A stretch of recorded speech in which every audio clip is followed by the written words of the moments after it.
All right, now, everybody. Quiet, listen to me. We're going to start a show.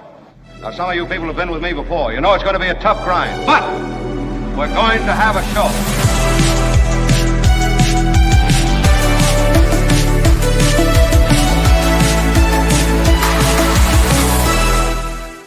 And welcome. Nice to have everyone here. Happy New Year. You know what we got you all for New Year is a Central American country. Isn't that sweet? Yeah. Everybody wants to chime in and, offer to help run it. It's going to be, yet another project that this administration has started, and they very likely have no idea how to run it, how to handle it, how to administer to what they have done. What? How they have moved in to remove a dictator and a leader is the easy part. That's where you bring American firepower in. That's where you bring your SEAL team in. That's where all the easy stuff is done. It's not easy, but it is easy stuff compared to what happens next. So we'll talk a bit about that and the mess, yet another mess that Donald Trump and his administration has wrought on this country. Yeah, not a fan, and this is a big move on their part. It also reflects a disposition toward world power and how to take world power that is deeply concerning, and I'll talk about that as well. Good morning, everyone, says Chaplain Fred, who is HOF on this show. He is a Hall of Famer. Good morning, everyone, he says. It is a good question. Now what? What other evidence does the U.S. and the world need to see what Trump is doing to disrupt the world economics? Well, the world economics is part of it, absolutely, but it's not the only thing. Trump clearly said that the U.S. will take over. Hostile takeover is not the answer, says Chaplain Fred. Thank you for a, first of all, $50 super chat, by the way. Shout out. Big shout out on that. But yes, you're right. And it is about the now what. And the now what, frankly, jumps ahead in the story. It's an important jump, but it jumps ahead in the story, which suggests skipping over, because you've jumped ahead, the why did you do this? The answer, of course, is layered, but it begins with a Trump disposition toward the world, which you've seen him play out across the board in so many different interactions. Ukraine, Greenland, smack-talking Canada, Mexico, etc. There's a sense that Donald Trump has in his second administration. I almost spilled my coffee, my Coachella Valley coffee. Not Sorry. the precious drops of Coachella Valley coffee. That would really be. No. Let's get our heads for a moment, please. Excuse me. My Coachella Valley coffee. I'm sorry to interrupt such a serious topic with something that's certainly not as serious, although a cup of coffee does help you clearly begin to examine some of the more serious topics. I'm drinking it out of my Peacefully Resist mug, which has our logo on the back side. That is at getmarkmerch.com with all the other Get Mark merch. But Coachella Valley Coffee is our, it's the official coffee of this show. And it is the best coffee on earth, and I mean it. CoachellaValleyCoffee.com, 10% off for all of you.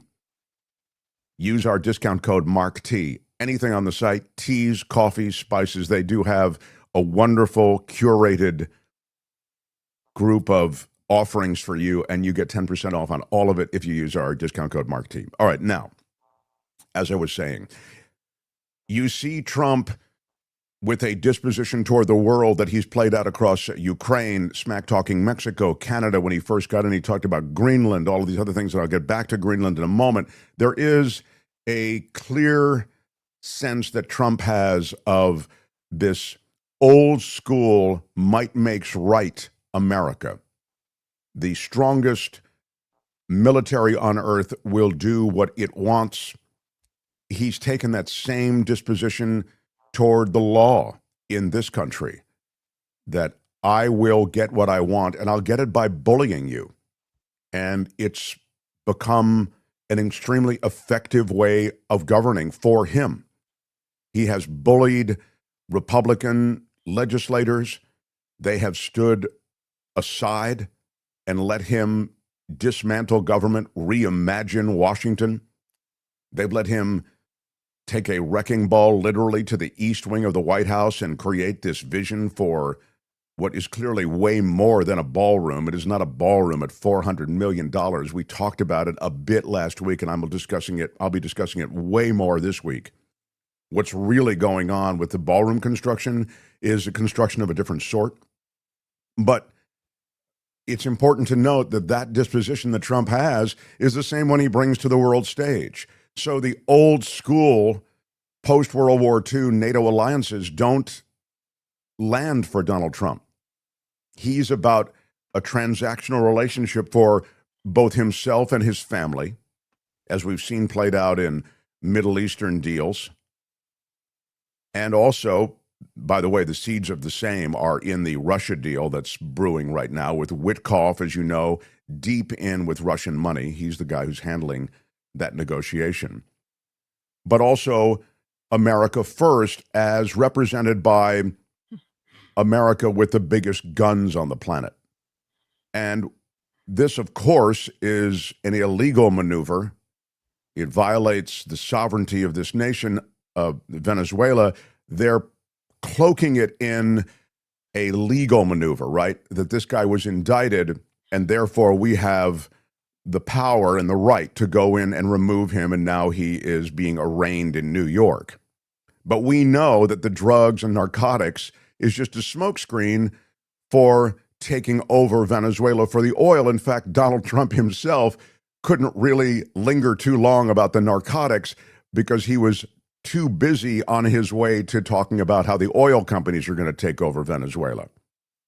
So this jewel of the world from the standpoint of oil will be taken over by the Americans, is the thinking. We have a bunch of guests for you today. We have Gary Dietrich, bottom of the hour, who will put this in some perspective for us. Sarah Kendzior joins us to begin the second hour. And David Katz, the brilliant constitutional lawyer, former federal prosecutor, now defense lawyer. He worked as a translator in Venezuela for so long, and he is going to join us on a day that he typically does not join us. He's usually with us on Thursdays. And finally, Karen Dawn, to kind of offer a palate cleanser to it all.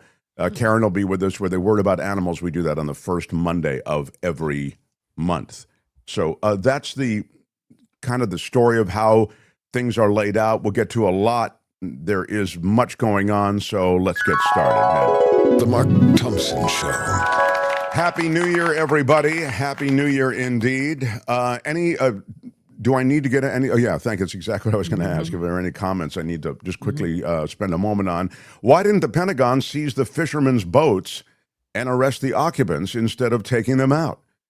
If they did and found no evidence of trafficking, they could not justify oil tanker seizure and Maduro raid. Well, of course, you're right about that entire operation. It made no sense. I'd suggest the brutal dictator Maduro got better treatment than these fishermen / narco traffickers. I mean, here you got the kingpin. You didn't take him out. You arrested him. You brought him back to the U.S. Those fishermen didn't get the same option, did they? They just got blown out of the water. And then these snuff films showing these attacks get circulated from the Pentagon and from the White House and from every government agency associated with the DEA, et cetera. And there's sort of a victory lap taken after that.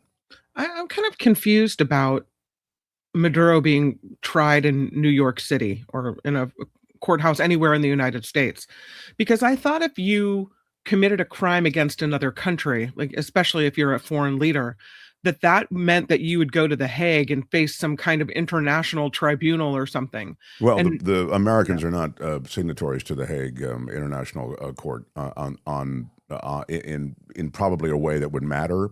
I also think that, and please hold that question because I'm just, but hold that question for David Katz. You know, he can speak to the legal part of it.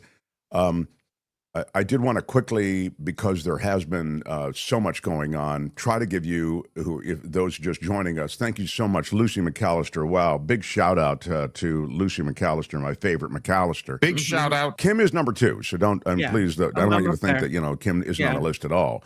But, you know, there is a gulf between number 1 and number 2. Thank you, Lucy, for the $20 super sticker. I want to give you a sense of what was going on. Tony, give them a little bit of the wrap package that ran. This is Martha Raddatz from ABC. It was a stunning operation in the dark of night and an extraordinary declaration from President Trump. We are going to run the country until such time as we can do a safe, proper, and judicious transition. But the president, surrounded by his national security team, providing little explanation about what that will mean and what role the U.S. military might play in Venezuela. Well, it's largely going to be, for a period of time, the people that are standing right behind me.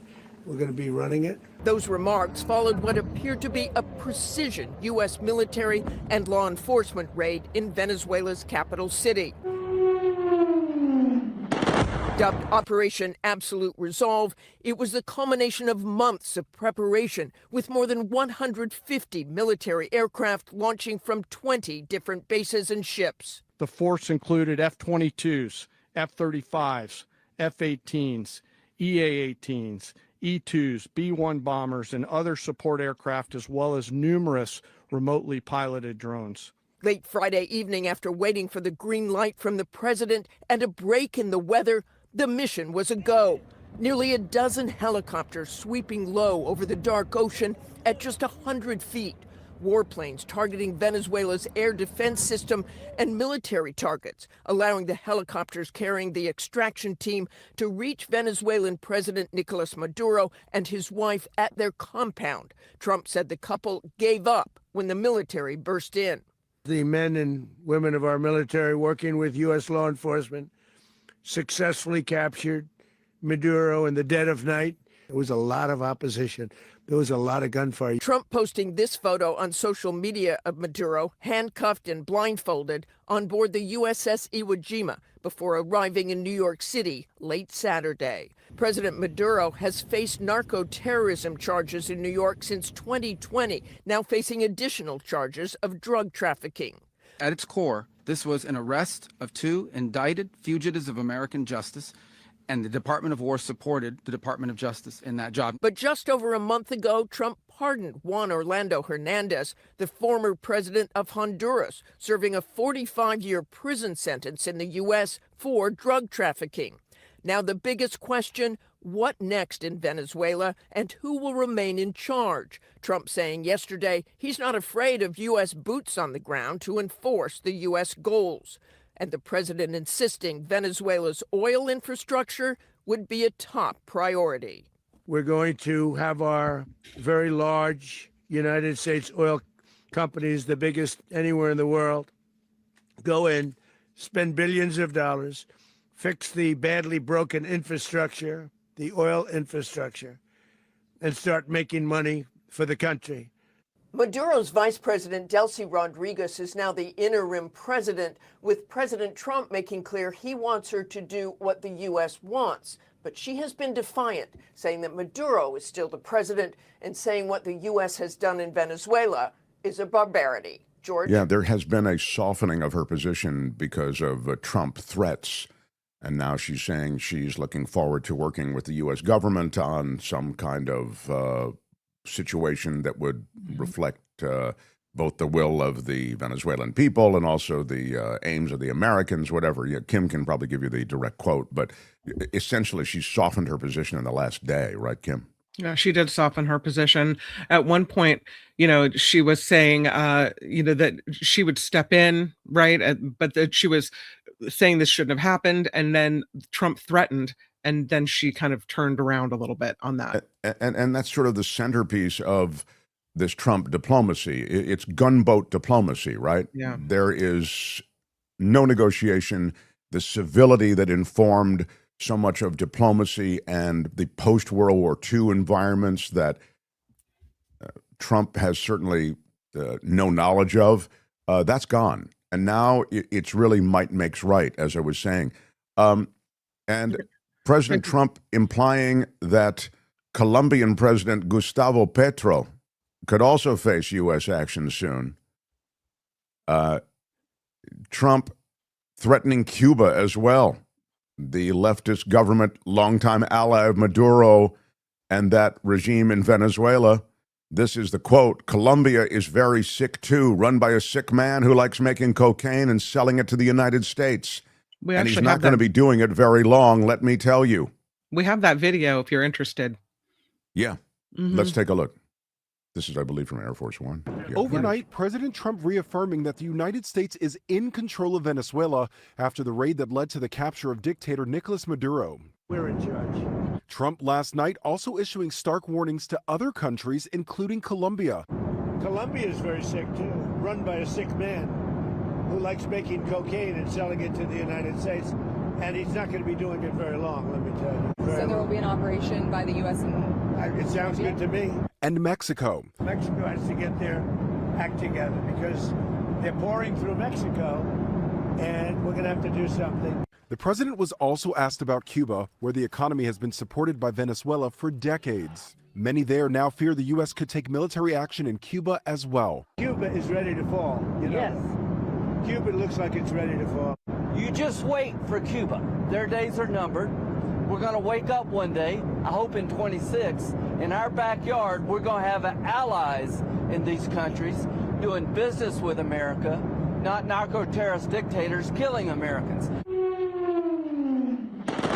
The Cuban government claims 32 Cuban nationals were killed during the U.S. raid. Trump says they were protecting Maduro. The administration says no Americans were killed during Friday night's raid, but a few were injured. While many Republicans are praising the operation, Democrats and even some Republicans are condemning it. Outgoing Republican Congresswoman Marjorie Taylor Greene writing, "Why is it okay for America to militarily invade, bomb, and arrest a foreign leader, but Russia is evil for invading Ukraine, and China is bad for aggression against Taiwan? Is it only okay if we do it?" Trump defending the raid, saying Maduro's capture will lead to lower oil prices and fewer drugs coming into the U.S. We're in the business of having countries around us that are viable and successful, and where the oil is allowed to freely come out because that's good. It gets the prices down. That's good for our country. I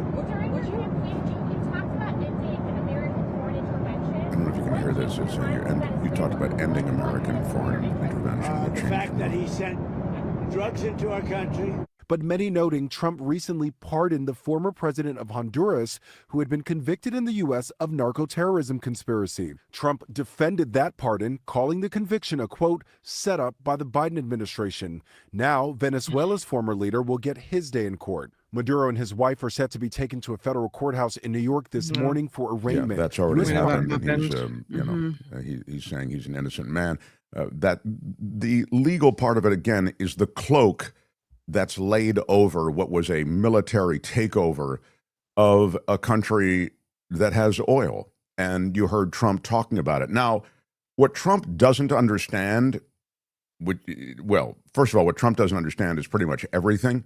But he understands the military. He understands the theater of the SEAL team dropping down from helicopters and going into an operation that he's watching in a video feed that really gives him the excitement and the dynamic that he is associated with, which is strength. So he loves that. But what is left out of all of this, because Trump doesn't really understand it, and he only gets broad strokes, clearly you can tell based on his remarks, also based on this maneuver, is that somehow American oil companies are going to go in and take care of everything, and they're going to somehow civilize this nation. They're going to organize these oil fields that have been underutilized, which is true. I mean, that is to say, it really is true that the oil production out of Venezuela has been hampered by a lot of things. Among the things it's been hampered by historically is all of these different militias that control different oil fields and different oil parts of oil production. So you're going to have to deal with that now as an oil company going in. You know, if you're Conoco or whatever it is, you're going to go in and now have to deal. The only American company there is Chevron. They've been there for years.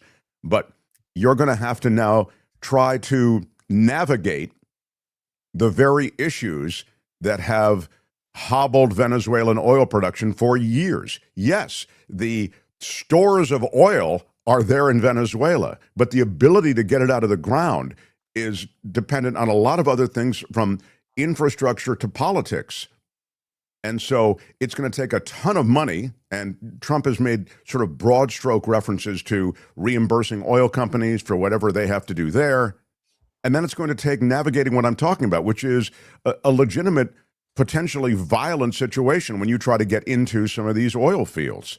Now, are there going to be American boots on the ground to protect those associated with redoing the oil infrastructure?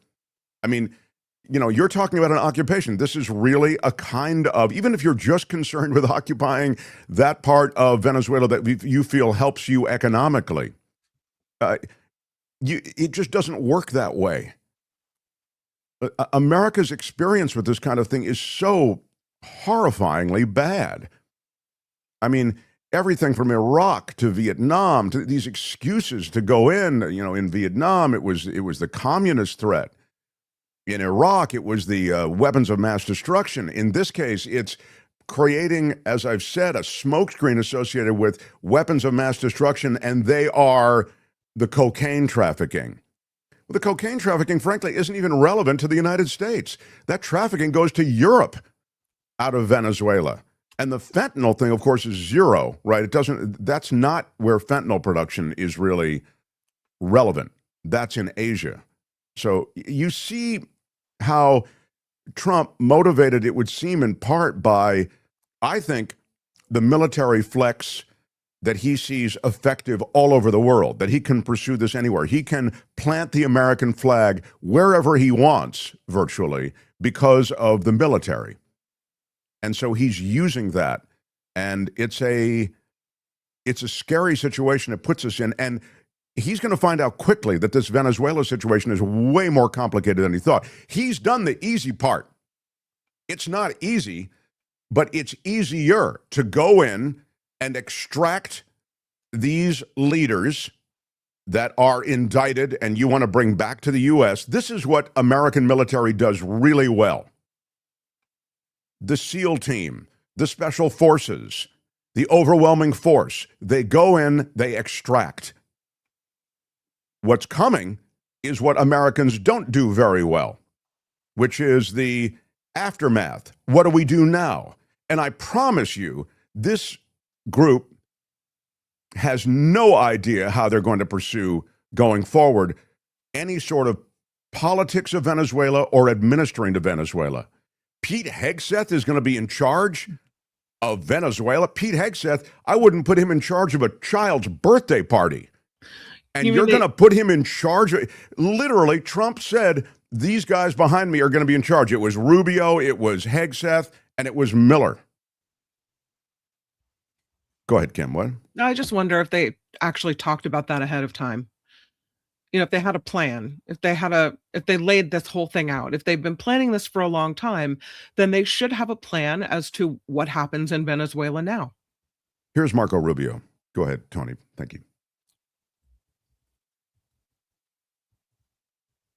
Gang of Eight has a history of not leaking. But you mentioned the indictment of Mr. Maduro, and of course it does detail his drug running operations. Stop for 1 second, Tony. I'm going to ask you to back it up a little bit. He referenced the fact there just at the beginning that Congress was not briefed on this, which in itself is an extraordinary thing. Now, what was referenced by Rubio was, well, we didn't want to brief Congress because we're worried about leaks. Well, again, those associated with this, and that's what he's talking about, the Gang of Eight, associated with this kind of briefing, they are notorious for not leaking. So that is a weak-ass response as to why Congress wasn't informed. But I just wanted to read you in on that because I think it's important that this went completely around Congress. It's one thing to say, hey, we didn't get a congressional mandate. You know, we didn't ask for a vote on this, war powers resolution type thing. But it's another thing to say, we literally didn't tell anybody in Congress about this. We didn't go through any channels at all. We just, and this again is Trumpian. It's straight up, no, we're doing it. I've ordered it, and I don't want to get any blowback or bring anybody else into the conversation. Go ahead now, Tony. Sorry about that. That very reason, and we thank them for doing that, or lives could have been lost. As you know, the Congressional Gang of Eight has a history of not leaking. But you mentioned the indictment of Mr. Maduro, and of course it does detail his drug running operations. In the same jurisdiction, the former president of Honduras was actually convicted on similar charges, yet the president pardoned him. Here's what the vice chair of the Senate Intelligence Committee, Mark Warner, had to say about that. He said, "You cannot credibly argue that drug trafficking charges demand invasion in one case while issuing a pardon in another." What's your response? Well, the president has the pardon authority. He's the one that reviewed the file with the folks at the White House to make these pardon decisions, and I refer questions to them on it because I'm not involved in the pardon process. So I can't comment on that because I wasn't involved in that process. But the president outlined yesterday that he felt that in that particular case there was unfairness, and that there was unfairness in the way that individual was treated. And he also pointed to the fact that the party that's now won the elections in Honduras had asked for this. And so I would point to those comments as a rationale for it. In the case of Maduro, look, it's very simple. This guy was indicted. No one ever did anything about it. He didn't think he was under threat or that the indictment was ever going to be enforced. It was enforced yesterday. Hernandez was convicted by a jury. I understand. You're asking me, the pardon authority is something that, I'm not involved in my role. I'm not criticizing it. I can't just comment on it because I just wasn't involved in those deliberations. Do you support it? I wasn't involved in those deliberations. I haven't looked at the case file. I haven't looked at the arguments made by, I've got a bunch of other things going on that are within my purview as Secretary of State and National Security Advisor, but pardons aren't one of them. So I can't comment on a case that, frankly, I'm aware of, but not deeply and familiar with, and I don't want to comment on something that I haven't had a chance to be involved in reviewing the file and the rationale behind it. Yeah, it just doesn't track, of course, the pardoning of Hernandez, and then you take out Maduro, right? It doesn't, and Rubio is super relevant because Rubio is not only Secretary of State, and he's got a lot on his plate. I mean, Trump has given him a bunch of stuff to do, right? But Rubio's history is one of fleeing Cuba. He fled the Batista regime and fled the Castro regime. His country was taken over. And so the idea somehow that that Rubio is running lead on this is extraordinary, I think. Again, Castro ran Cuba for decades. Now we're talking about at least eyeing Cuba as part of this expansion that Trump has envisioned, and that Rubio is at the center of this is really problematic. I think he finds himself in what is, I'd say, philosophically a tough one. Note, every time GOP poll numbers are in the toilet, they are embroiled in a scandal. They launch distraction wars. Epstein Files, Iraq 2.0, says CC Ryder. Thank you for that, CC Ryder. Thank you for the $10 super chat. Yeah, I think, two things can be true. This can work as a distraction, but it's also really reflective, as I was saying at the beginning of the show, of a Trump vision, which is, might makes right. It's gunboat diplomacy. There is no more civility to this, in my judgment, to the back and forth. It's that we can go and do whatever we want. I think you saw it in the tariffs. You saw it in the way in which Trump unilaterally has tried to do as much as he can. Damn Congress, screw Congress, I don't need Congress. And Congress has really tacitly been cool with that, which is a scary, scary thing. I mean, really, the restraints associated with American government aren't in effect. You really have the courts. That's why people look to the courts so frequently when it comes to Trump. But You know, he's been able to do so very much, from dismantling government to starting military incursions without Congress even being consulted. So more on this. I've got way more. I've got Greenland to talk about, Mexico to talk about. Yeah, Trump's talking about actually going into Mexico now. I mean, he's feeling it. So we'll get to all of that. Smash the like button for me if you would. I know it's crazy, but it's a YouTube thing, and it helps. With your iron rod. Yeah, do it with your iron rod. Do it like a boss, baby. Smash Come it on. with your iron rod. Give us a thumbs up, and also, if you would, hit the subscribe button and then the little bell there, and then you'll get notifications whenever we do a new video. We will not blow you up with nuisance videos, but we will keep you in our community, and thank you for our support that we get from you. Yes, this guy is a brilliant political analyst, has been with us in conversation through the years on KGO Radio.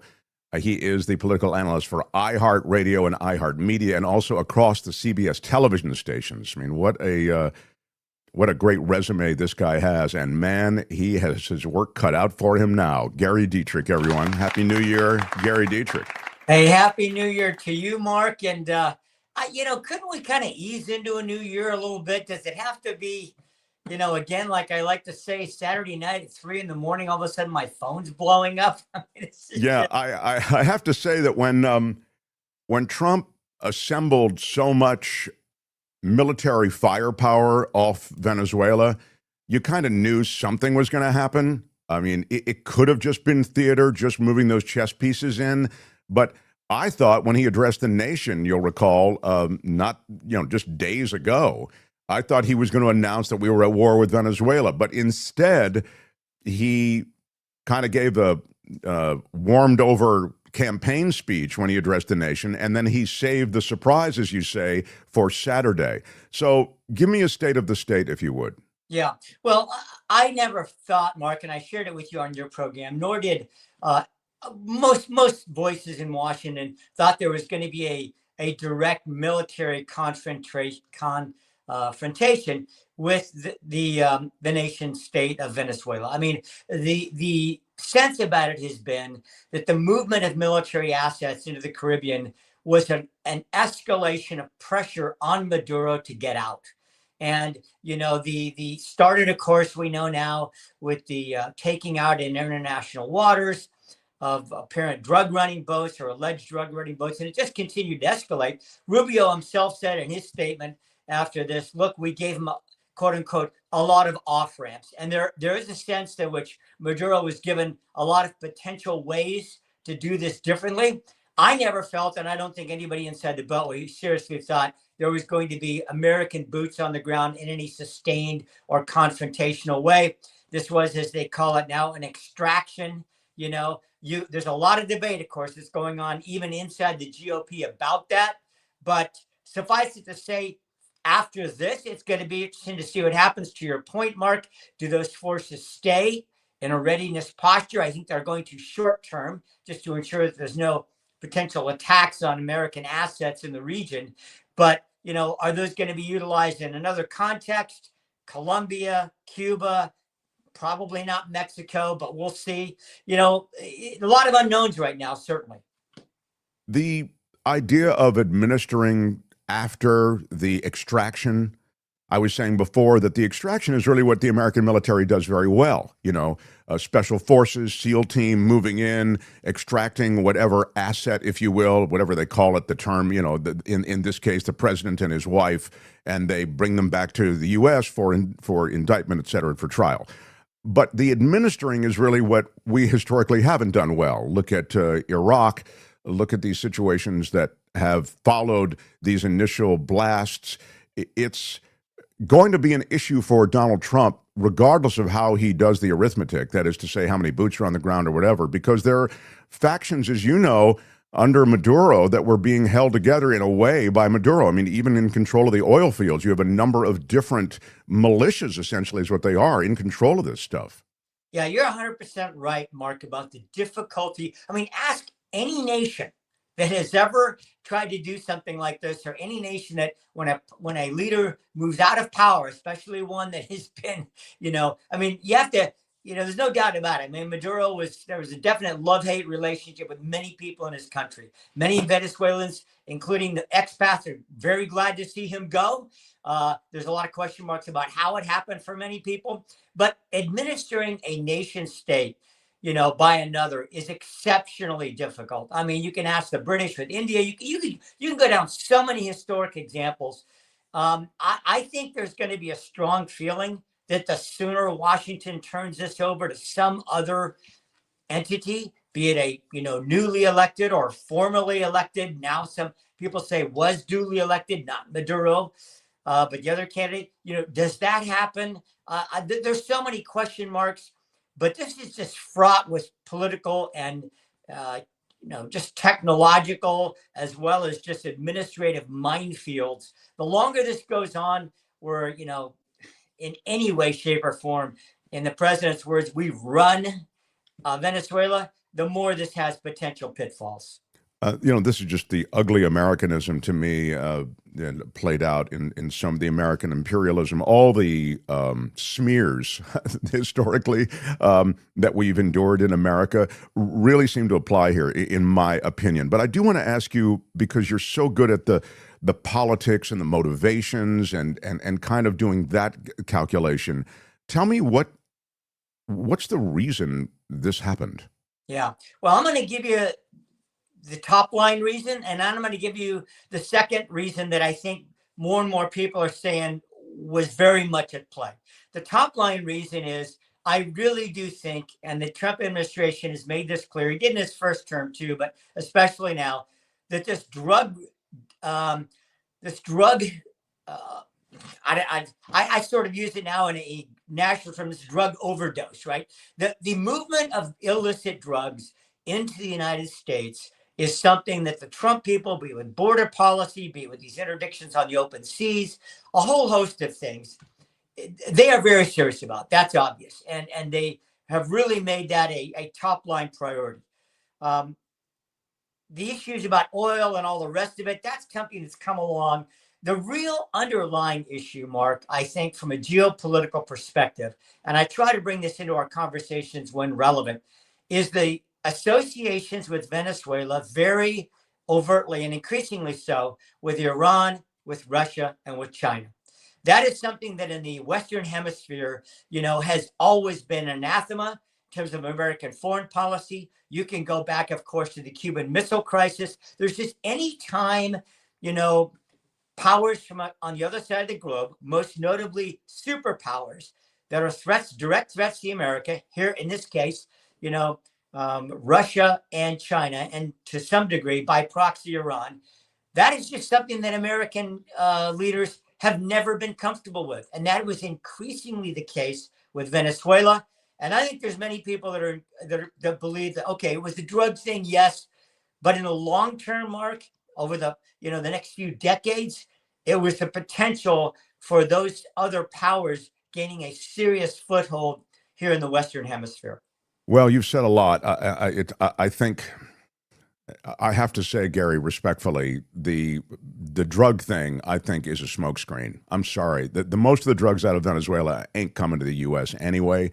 They're going to Europe.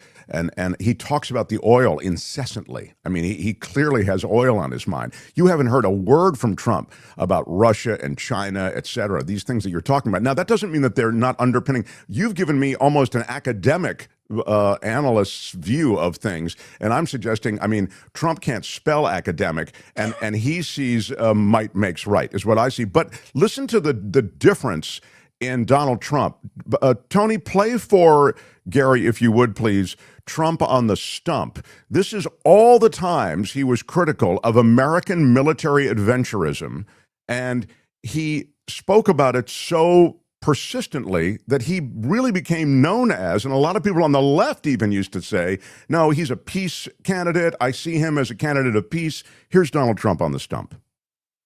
You're tired of the reckless foreign policy, the crazy wars that are never won. We will abandon the policy of reckless regime change. Stupid people that have been running this operation for 30, 40 years, and they come out against me, and all they did is stick us in these endless wars. We're pulling, finally, these endless wars. these endless wars. And we had to fight other things. When I'm back in the White House, we will expel the warmongers, the profiteers, and take over our government. And we will restore world peace. I think they are warmongers and profiteers in the White House now, and I think that we're seeing it right now. Those are my thoughts, not yours, I know. But what an about face, Gary, you know? Well, yeah. Mark, I think you've hit on something really exceptionally important that I did not include in my last answer because you were asking about kind of motivations for going into this specifically. But there's a growing sentiment, even inside MAGA, as you may know, and inside the GOP of, hey, wait a minute. We thought this was supposed to be a non-interventionist administration. And if you look at the first year of it, wow. I mean, you know, you can say the bombings in Iran. Now, you can take each one of these, right? Israel, Gaza. Each one of these aren't unilateral. They do have individual components to them and aspects to them.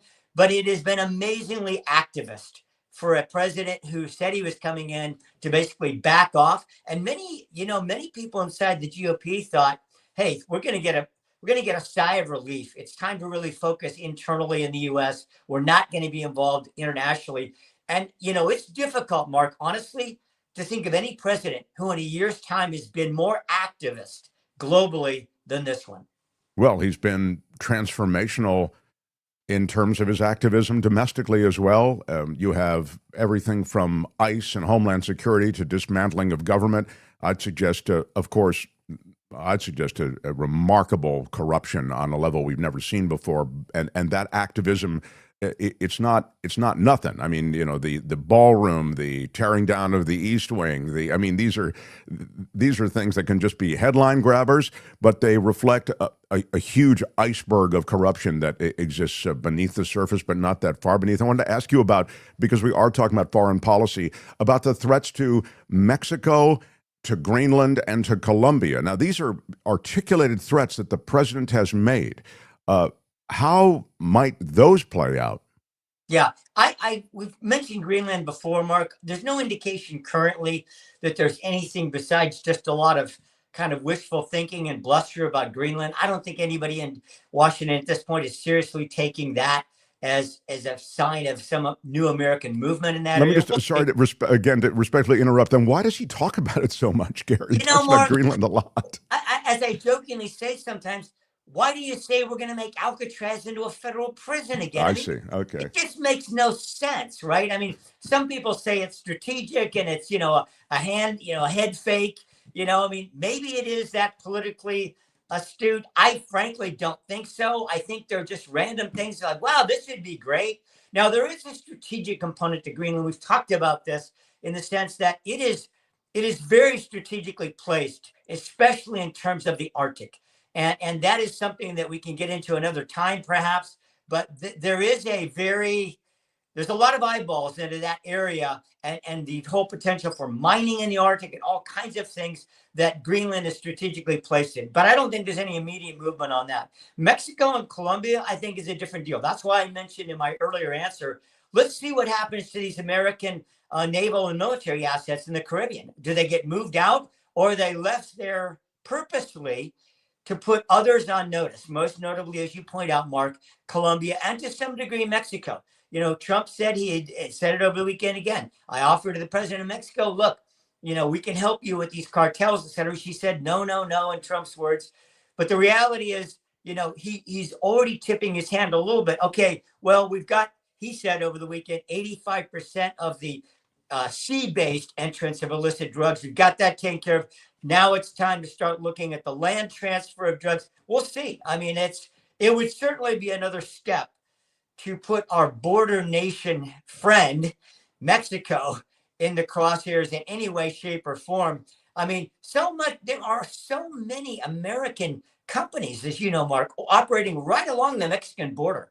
I mean, auto manufacturing and parts plants, it's so much American commerce, not to mention huge agricultural trade from Mexico into the United States.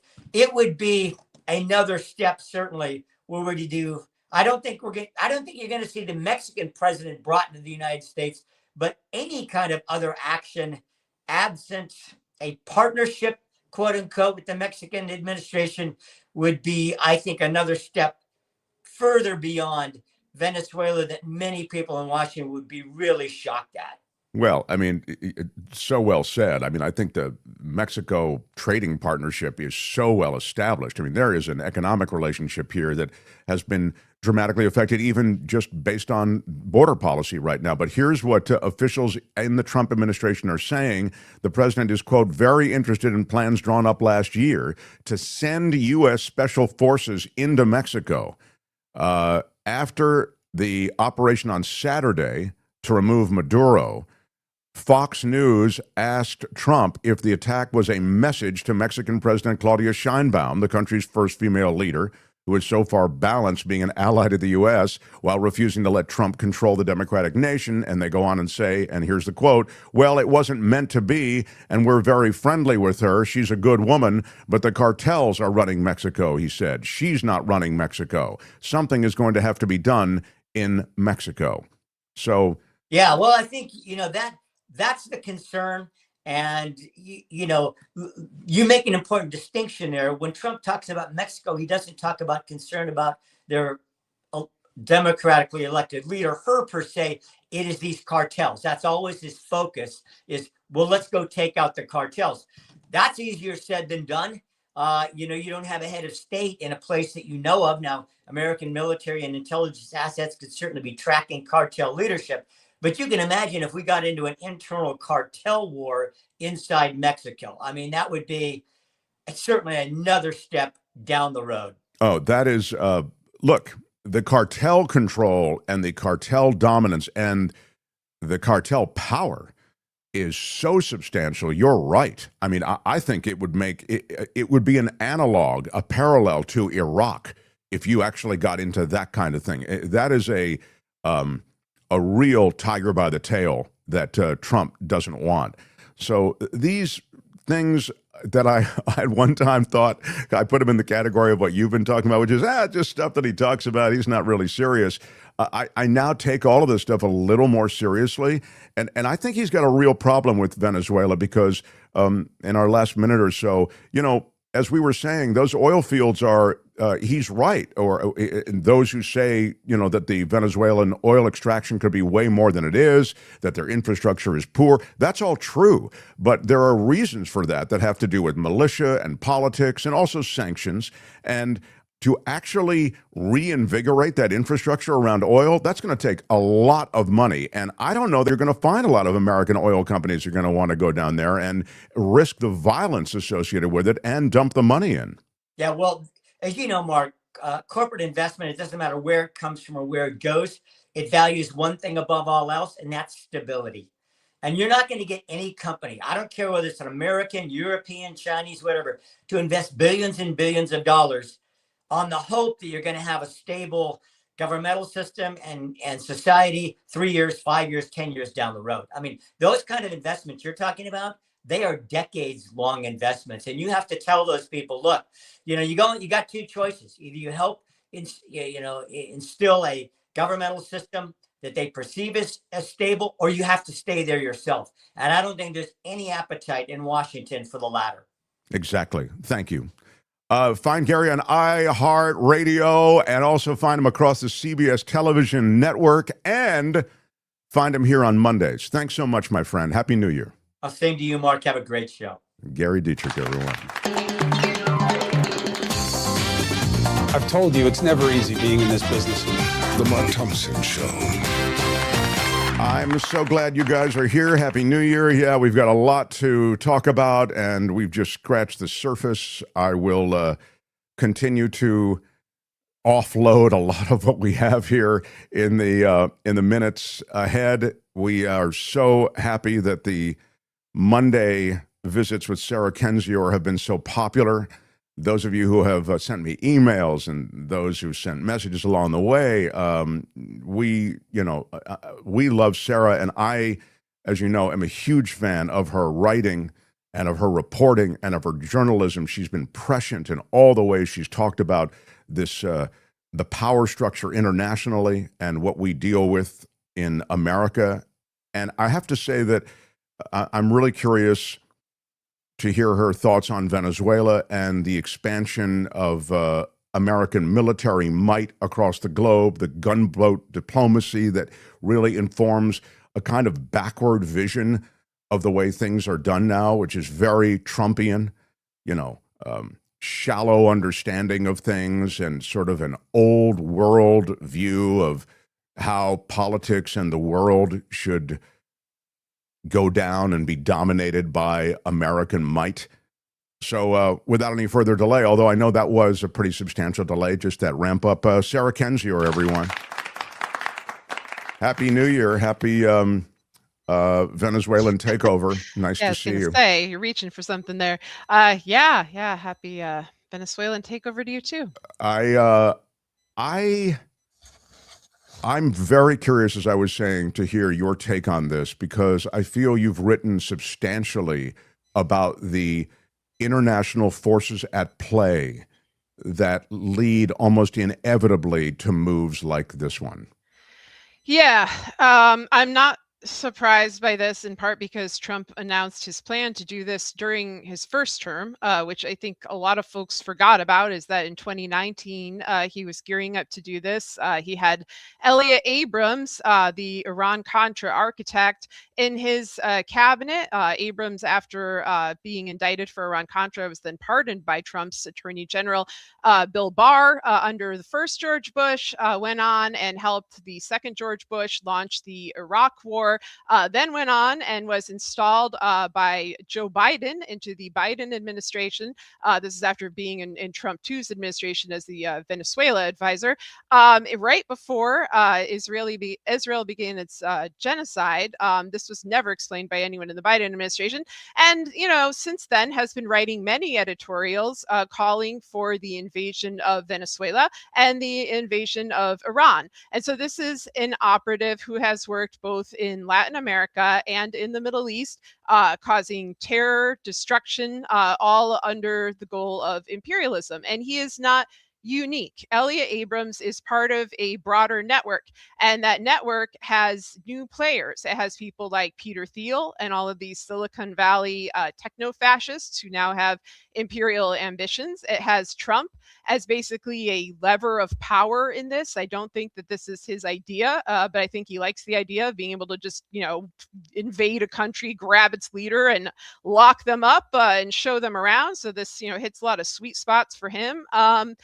It's a very bad and predictable situation in terms of the invasion. I don't quite know what is coming around the bend, seeing as Trump is now basically proclaiming Venezuela the 51st state and putting Stephen Miller in charge of it. I don't know if that's something that's actually going to happen, but this is bad enough. And I'm sure you have questions. So. No, I think you're right. And, it's interesting that you mentioned the 51st state, because it reminds me of when he was smack talking Canada and Mexico. And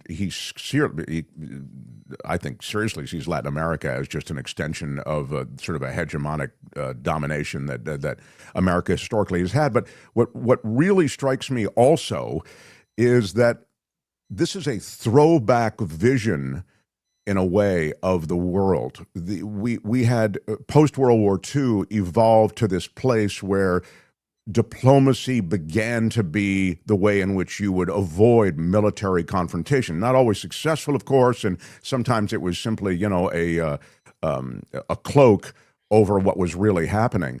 But Trump really eschews all of that. He has no appetite for any of that. Might it makes right with Trump, and he loves the fact that he has this military flex. So you meet the old world, I guess is what I'm saying, with that kind of appetite, and this is what you get. Yeah, and I think, and this is going to sound very dark, but I think a lot of the construction of those systems, those institutions, relied on people's conceptions of whether or not there is a future. Because after World War II, a lot of the effort to create organizations of diplomacy was based on the need to never have that happen again, in the interest of preserving a stable future, assuming there's going to be one. They weren't thinking about things like climate change. They weren't thinking about things like artificial intelligence and transhumanism and all these, apocalyptic, fanatical religious movements that surround people like Trump. Granted, those are older. The apocalyptic thinking was around. The technology was not.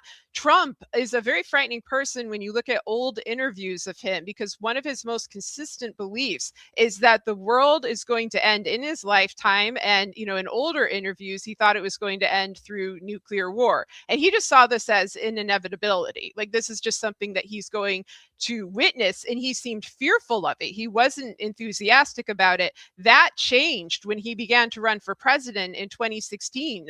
There was an interview when he was on Morning Joe, where he was, I think actually it was Joe Scarborough recounting this conversation where Trump was saying, if we have nukes, why aren't we using them? And then he made numerous similar comments during the presidency, which led me to be afraid that, the way he copes with his fear of annihilation is by being the annihilator, being the guy who has the capacity to end the world if he so desires. And so there's that. But even worse in a way are the people surrounding him, especially these technocrats, because they have a vision of humanity as so fundamentally disposable, where they want to replace people with artificial beings, and they're already doing it, replacing our jobs, replacing, our money, trying to replace our imaginations. Like, this is just how they see this. And the US has always had this attitude towards people outside Western wealthy nations. They have always historically treated Latin America horribly, treated the Middle East horribly. We are another Western colonial outpost, and of course treated indigenous people of our own land horribly. So in a sense, many parts of this are not new, but Trump's particular disregard for the sanctity of human life, combined with that of the people surrounding him, some of whom believe that they are, more important than others. They are chosen or special, or like they should be the ones who rule over the ashes of the earth. And they're content with that. They're building bunkers, they're doing all these elaborate things. It's a really dark situation. It goes beyond the typical kind of a Western power goes rogue and invades a foreign country, like in the Iraq War or something like that. Like, this is I think the beginning of a broader realignment that doesn't even have to do with the traditional conception of the nation state. It has to do with the annihilation of nation states, of alliances between nation states like NATO, and a new way of dividing up the world among oligarchs, plutocrats, and fanatics. Wow. I mean, I think that just states it so perfectly. I wanted to play for Sarah, Tony, the different Trump we found. This is the con of Trump that worked so well that I heard the Trump on the stump is what I was going to play for her. It worked so well, Sarah, that friends of mine on the left viewed Trump as a peace candidate, someone who was going to end the war in Ukraine. To me, it was ludicrous. When I get into real arguments about this, it was so clear. Based on his first term, it was clear that wasn't the case. But somehow he can sling it, and people are, I guess, ready to have it land cleanly with them, to the point that he sold himself as a man of peace. Here's a little mashup. You're tired of the reckless foreign policy, the crazy wars that are never won. We will abandon the policy of reckless regime change. Stupid people that have been running this operation for 30, 40 years, and they come out against me, and all they did is stick us in these endless wars. We're pulling, finally, these endless wars. And we had to fight other things. When I'm back in the White House, we will expel the warmongers, the profiteers, and take over our government, and we will restore world peace. The warmongers and profiteers are so much in control of America right now. It's a remarkable thing. It's stupefying. Yeah, it's really frightening, and this is why it's been frustrating to me that so many of the articles from Trump's first term were paywalled, because I think if people simply had access to what happened back then, to refresh their memory, a lot of which was, I think, COVID happened and people kind of had trouble remembering everything before that, and it all seemed better anyway. Then they would know who was actually in that administration. He had John Bolton in his administration. He had like some of the most famous or infamous warmongers of all time.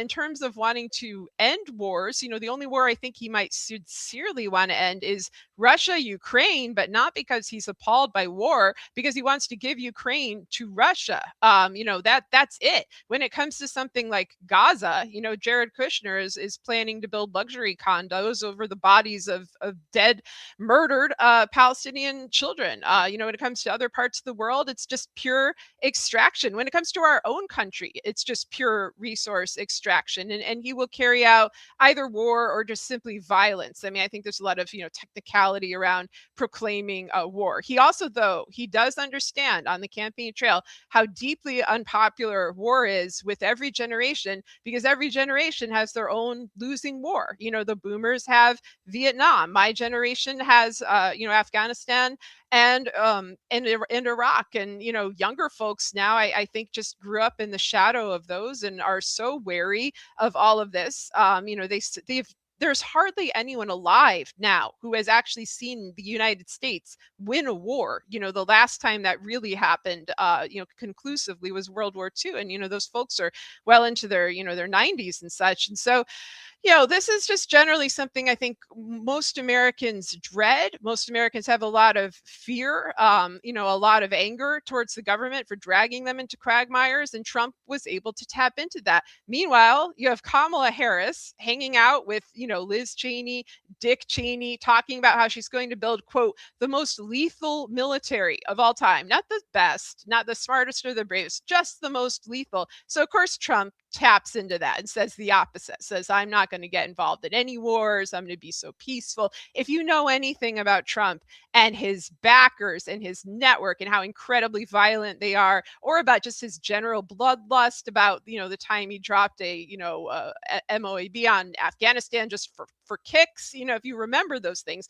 then he's full of it. I think a lot of folks did not remember those, but were just simply watching the rhetoric in real time, comparing it with Kamala Harris, who was coming across as a hawkish candidate, and just falsely believing that Trump would be true to his word, which is not anything you should really believe about Trump when it comes to promising something good. When he's talking about doing something bad, often he's just telling you his plans, and you should pay attention. When it's a nice promise, a kind deed, you should assume that he's full of nonsense. Yeah, watch what he does. Yes. Don't watch what he says. And the quicksand of war, as you kind of go through, I see, Afghanistan, Iraq. You're right. It's so clear, and yet there's this sense that we can just go in and surgically do what we want to do, which is like extract the oil. Clearly, he talks about the oil. He blows past the drug thing on the way to the oil so quickly. It's like a NASCAR driver getting to the point. I mean, so we're going to get American oil companies in, and we're going to reimburse them. He's just talking off the top of his head, when the reality is American oil companies don't want to go into Venezuela right now. It's a militia-controlled oil field checkerboard of stuff right now. That's one of the reasons they've gotten such little extraction. And it would take such a tremendous influx of infrastructure. I don't know that you're going to get companies buying into this, Sarah. Yeah, I mean, there's a big difference, I think, between, the Bush era Iraq war, which was also heavily about getting oil, and what Trump is doing, which is not really about getting oil in the sense of getting it for the American people, like lowering our gas prices or such, or even American companies. It's getting power, territory. I think it's part of a broader expansionist agenda, an imperialist, invasive, illegal agenda in Latin America. But I also just, if he gets that oil, I'm not sure that Americans are going to see much of it, because he is not a president who is loyal to the United States. And to be clear, I do not think the Bush method of, invading a country under false pretenses, under a lie, decapitating its leadership, stealing its oil, having Halliburton and Bernard Carrick, running the place. Like, that's all insane. You don't go in. This is not a good alternative thing. There's another alternative, which is we stay out of everybody's business. But, what Trump is doing, I think, is part of broader swaps with other countries. Fiona Hill in testimony brought up Russia, that there is some sort of agreement that Trump will hand over Ukraine, basically have the United States stop supporting Ukraine. Russia will back off of supporting Venezuela. I think that agreement is even broader. And I think one of the things people are missing is that I think personally, that Venezuela may be a test run for Iran, because the people surrounding Trump, more than anything, have wanted to invade Iran since I was born, since I was before I was born. People like Elliot Abrams, who are overseeing this Venezuela heist, as well as people like Jared Kushner and others who are very close to Netanyahu. The prize has always been Iran, and not just for the oil, but to have regional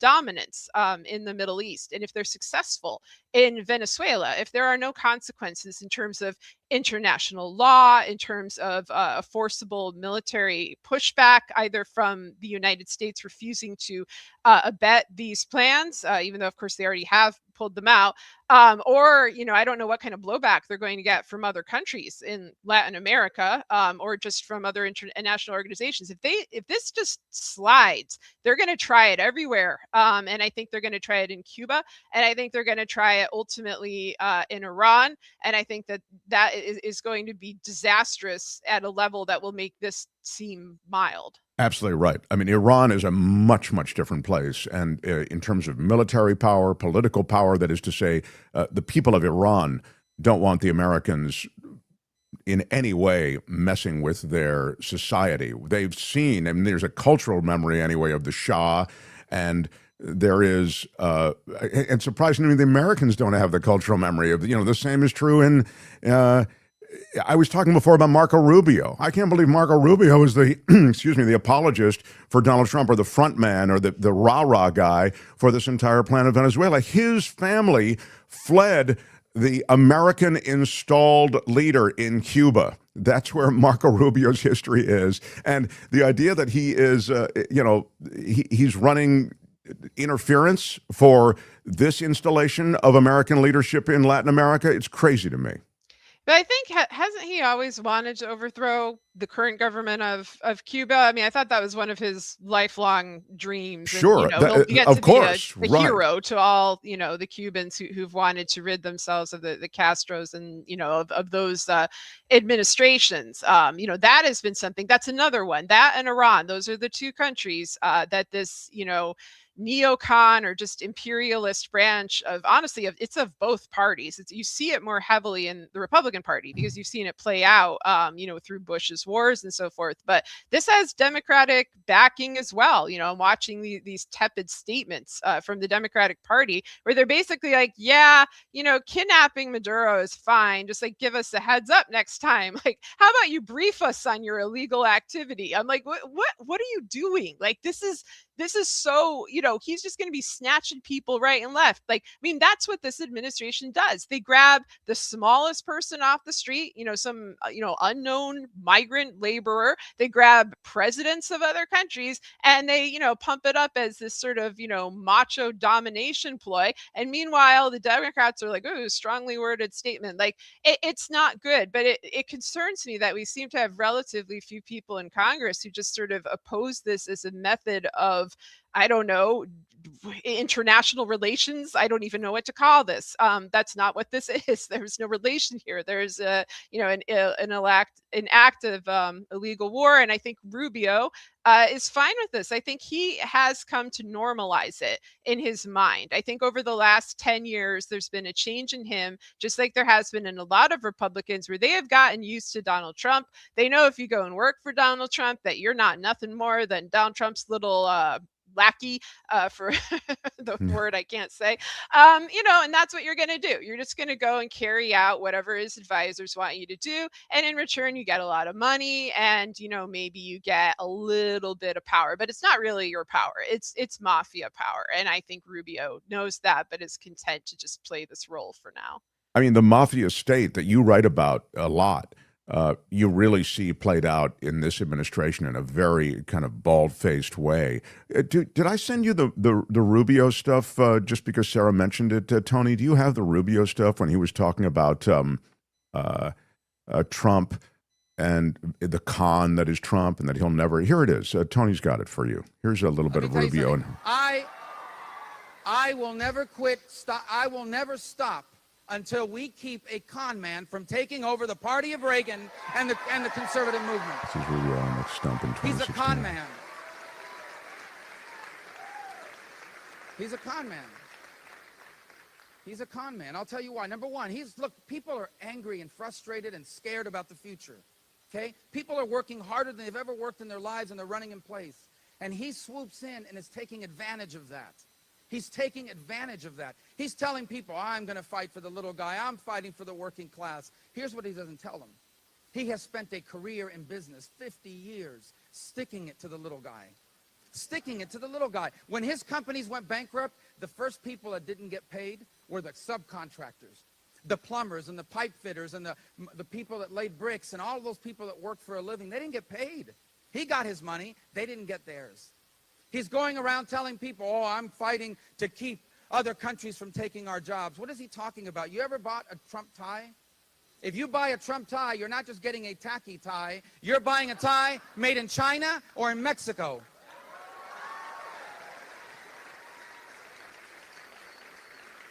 He portrays himself as the strongest guy on illegal immigration. That's fine, but Trump Tower was built by illegal immigrants from Poland, who he paid $4 an hour, 12 hours a day. Okay, a judge found that he was involved in a conspiracy to defraud these workers of their pay. Even now in Florida, he has a hotel or something down there. And 300 Americans have applied for jobs at that hotel. All of them got turned down. Instead, he brings workers from other countries. He acts like he's some sort of tough guy. He's not a tough guy. This is the first guy that asked for Secret Service protection. First guy. The other day, he told the protester, I wish I could punch you in the face. Donald Trump has never punched anyone in the face, okay? Okay. I just, again, wanted you to see the about face that Rubio has done. And it's consistent with what you're talking about, which is the about face that many have done. They've corrupted themselves and any even patina of beliefs that they had.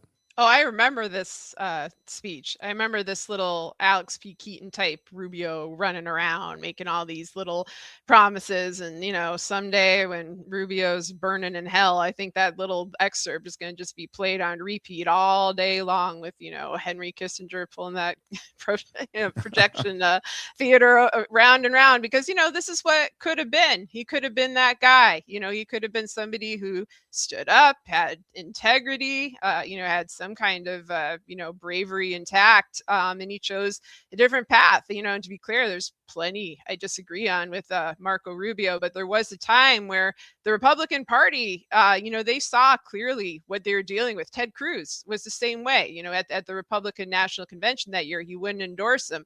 You know, they've all sold their souls to Donald Trump. And, you know, when you sell your soul to him, you get nothing in return. You get some meaningless position. It's as meaningless as being an apparatchik in the Soviet Union. You know, it's as meaningless as working in the communist countries that Marco Rubio condemns. You know, he has no true power, no true initiative of his own. You know, he's just another little lackey carrying out a very dark and illegal agenda. And Rubio said the day after the attack, I'm not going to talk to you about what our future steps are going to be and our policies are going to be right now in this regard, but I don't think it's any mystery that we're not big fans of the Cuban regime, who, by the way, are the ones that were propping up Maduro. This is to your point before, that he's had his eyes on Cuba for a while now. You know, you mentioned Russia and the Soviet structure of power. And it's starting to feel as though the Americans are really sort of nakedly falling into that same kind of power structure.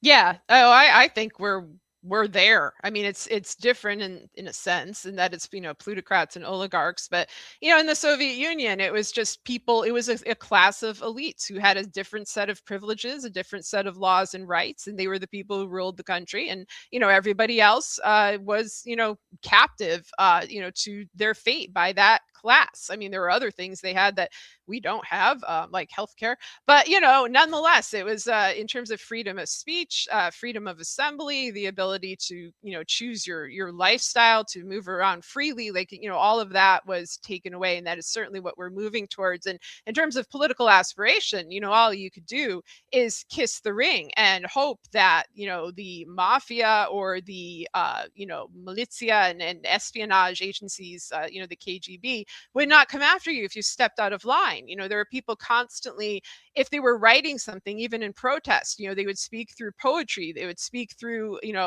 allusions and codes because of that culture of fear.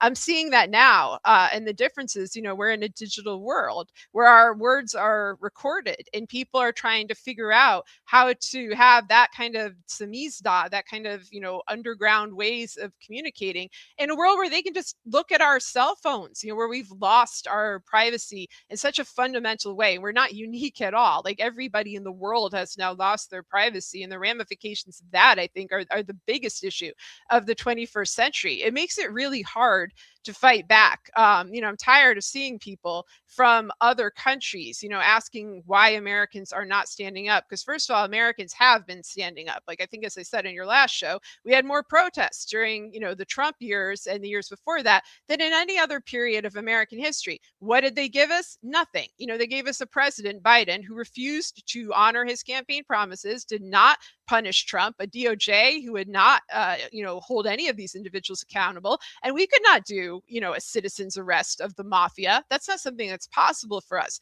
We're trying to protest locally, help our own communities.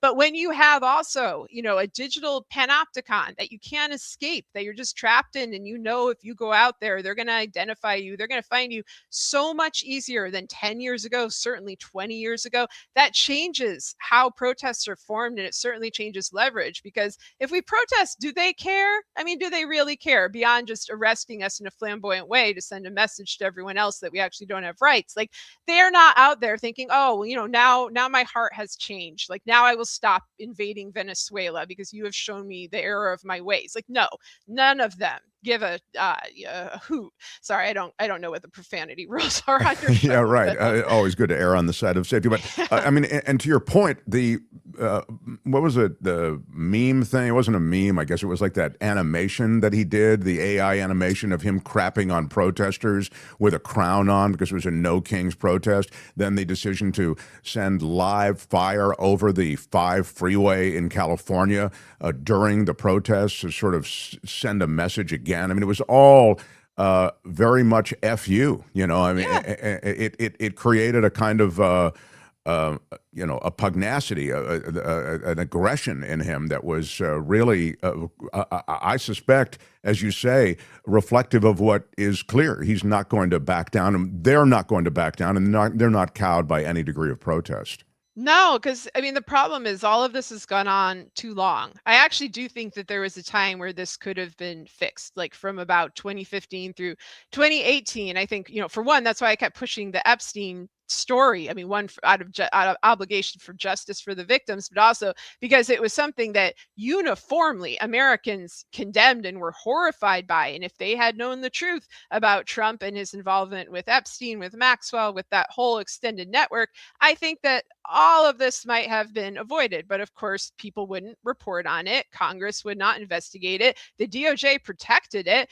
So you had this disaster where people focused on Trump's scandals and his bigotry instead of his criminality, because it's only the criminality. It's only actual constraints and consequences that will hold him back. He doesn't care if people hate him. He doesn't care if he's, held out, called out on his hypocrisy, his hatefulness. None of that makes any difference. He is incapable of shame. So you have to actually go about it in a legal way. And they never did, even though he has been committing crimes and under investigation by the Department of Justice since 1973. And so that's really the question, is why was he allowed to run and kickstart this in motion in the first place? And I think when you look at that, you should look at other things going on that time, like Brexit, for example, happening the same year, the coup in Turkey happening the same year. You saw a worldwide move towards right-wing autocratic leadership, and also a evolution in technology that annihilated our privacy, our personal freedoms. All of these things are congealing and combining.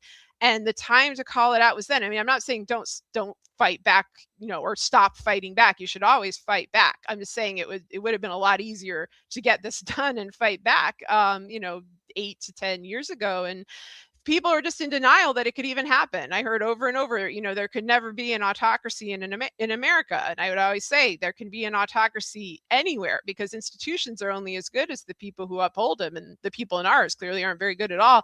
And that unfortunately turned out to be true. But that's why, I do hope there's an honest appraisal of the past, and that we don't forget the last 10 years, because we saw the consequences of that in the 2024 election, where people just flat out forgot what Trump said and did in his first term. And then now suddenly, folks are surprised, but it's like, this is what he said he was going to do. Now he's actually doing it, and he doesn't have any constraints. So I don't know. This is when people come on the show and they talk about, I believe the American people, they can, and I believe they're going to stand up and they're going to.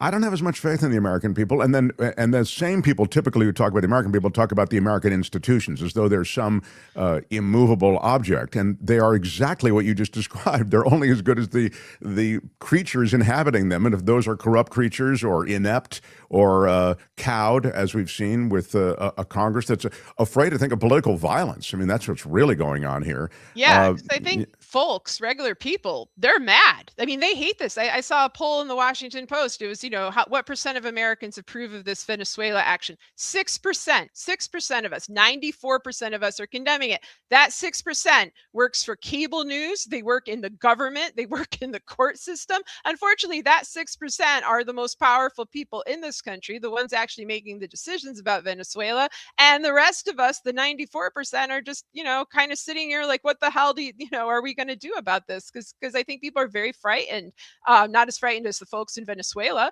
but we're frightened because we know this is heading in an extremely dark and familiar direction in which America always loses, always makes other people's lives much worse, makes our own country much more unsafe. It's a frightening situation. But in terms of what do people do, I think that's a much tougher question than a lot of people give us credit for. We're a very big country. That's to our advantage as regular American people. We're harder to control in that way. But it also means that there's no sort of, oh yeah, we all just, roll on down to Washington as a group and they give us what we want. That's very hard to do in a country that doesn't have universal health care, a country that, where jobs pay poorly and we're all just sort of scratching to survive.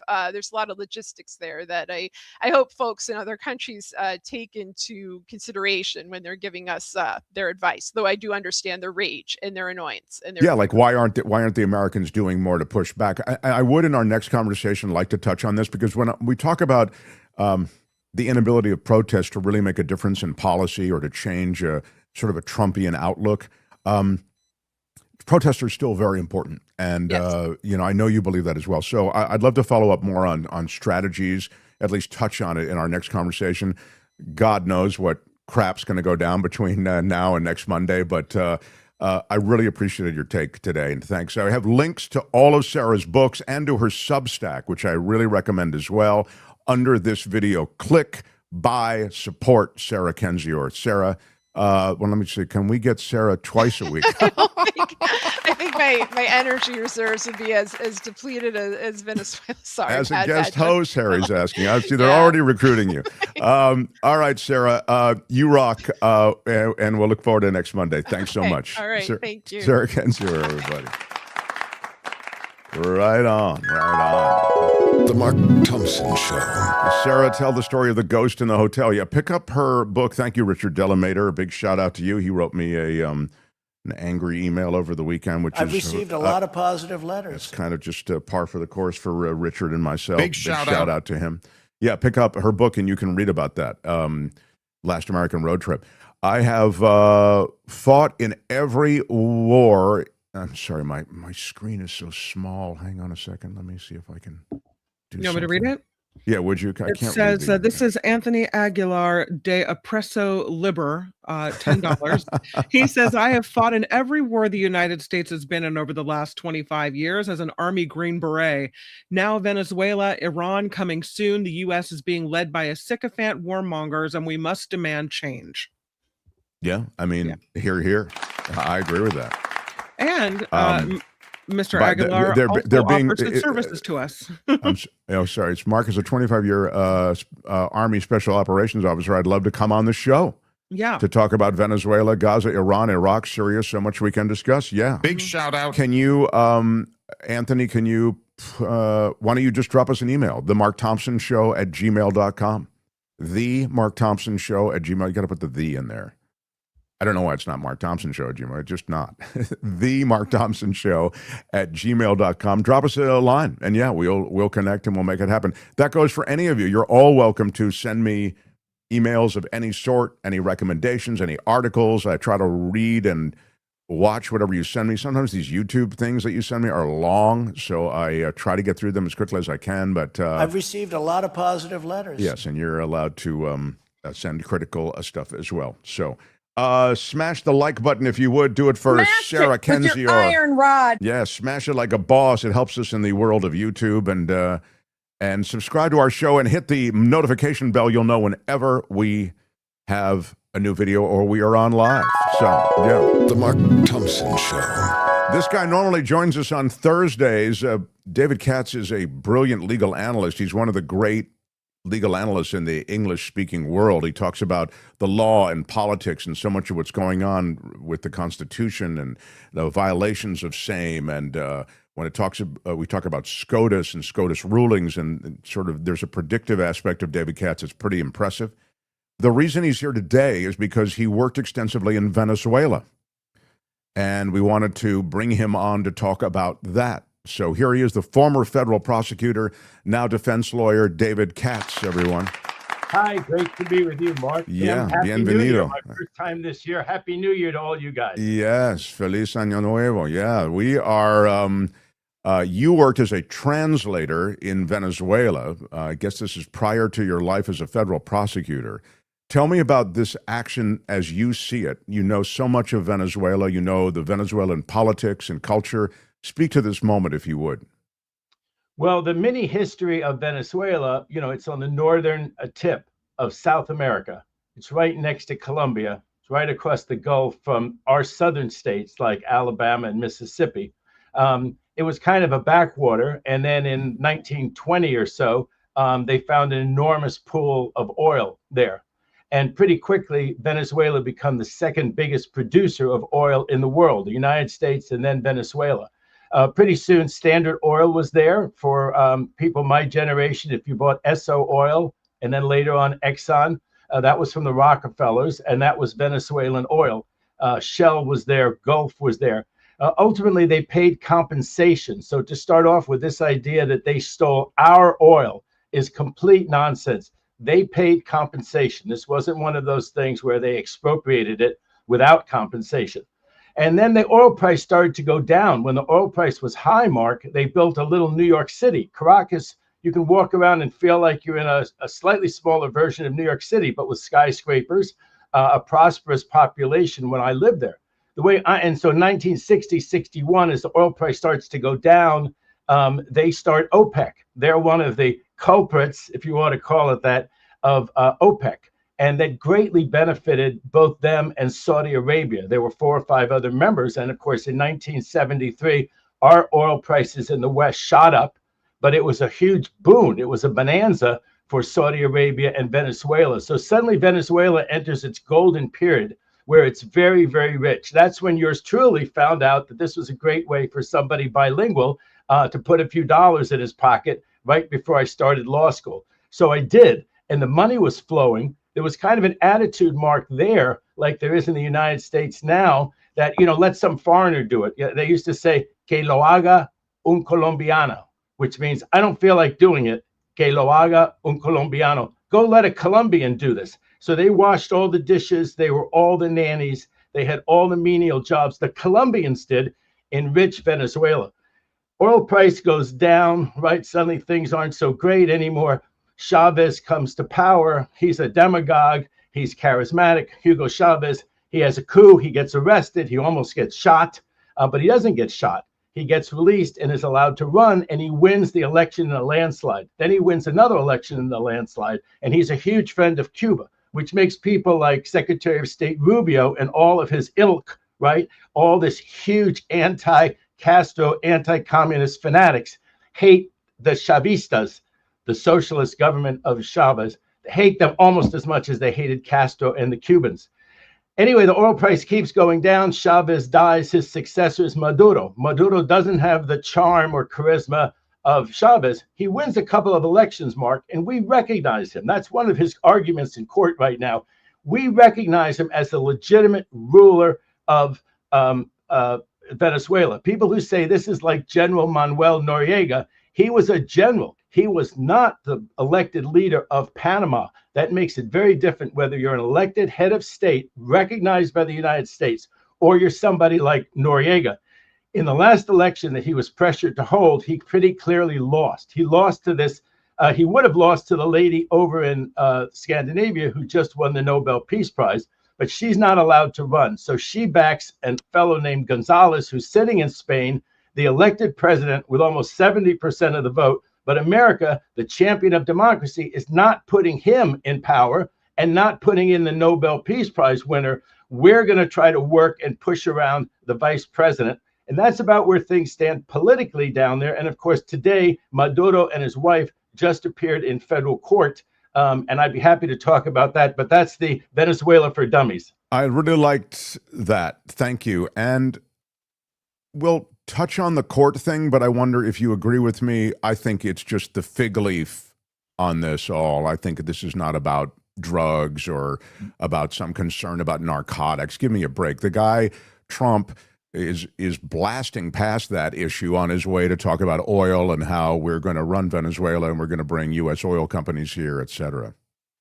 Well, of course, the cocaine has traditionally come from Colombia. Some of it is transshipped through Venezuela, but Venezuela is not the problem as the source or the place where you maybe could cut off cocaine. The reality is, as long as Americans consume it in the amount that they do, you'll never cut off cocaine. There's too much money in it. They'll bring it from cocaine. They'll bring it from Mexico. They'll transship it through Venezuela. As to fentanyl, the one that's so awful, that's killing so many people across the United States of America, that's coming from Mexico with additives and ingredients from China. We don't seem to want to have a fight with Mexico or China. I mean, a real fight, and thank God. But, Trump is running around now. This morning, he just said, hey, this went so well, snatching this guy. Why don't we go take Greenland? He's back to wanting to yeah, and by the way, Mexico as well. He mentioned Mexico. So don't go, forgetting that might be on the agenda as well. She's wonderful, that president of Mexico. Yeah, and everybody, of course, you have to take this seriously and all that stuff. She says, oh, that's just Trump talking the way Trump does. And Mexico is utterly undoable. I mean, we have a 2,000-mile long border with Mexico. Nothing like what just happened with Venezuela could happen with Mexico. We are stuck at the hip, right, with Mexico along a 2,000-mile border. We're just totally involved, integrated, whatever you want to call it. We have NAFTA. But, of course, he loves to threaten Mexico. And it's not good for the economy, the tariffs and everything else. And then he backed off the tariffs. But he's pretty much messed up the economy with Mexico. And, you mentioned Greenland. Just because you mentioned it, let me show this. This is Stephen Miller's wife who posted this American flag. For those who are just listening on the podcast or not watching, it's an American flag over the area of Greenland. Now, Greenland is, it's mineral rich, it's strategic militarily, et cetera. But, I mean, this is insanity, the notion that you would try to take Greenland. But, again, this is from Stephen Miller's wife, Miller, who's one of the three guys who Trump mentioned is in charge of Venezuela now, along with Pete Hegseth and Marco Rubio. I think Rubio's the only guy who could speak Spanish among all of those that he's mentioned.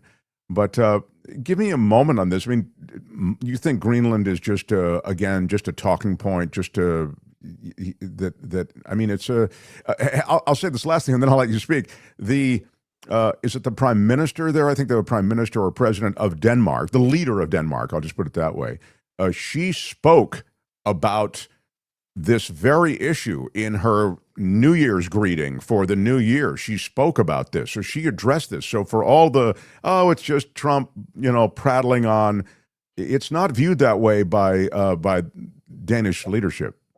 No, Mark, this is just awful. And remember, Greenland's part of Denmark. Denmark is part of NATO, part of our, Atlantic alliance against Russia.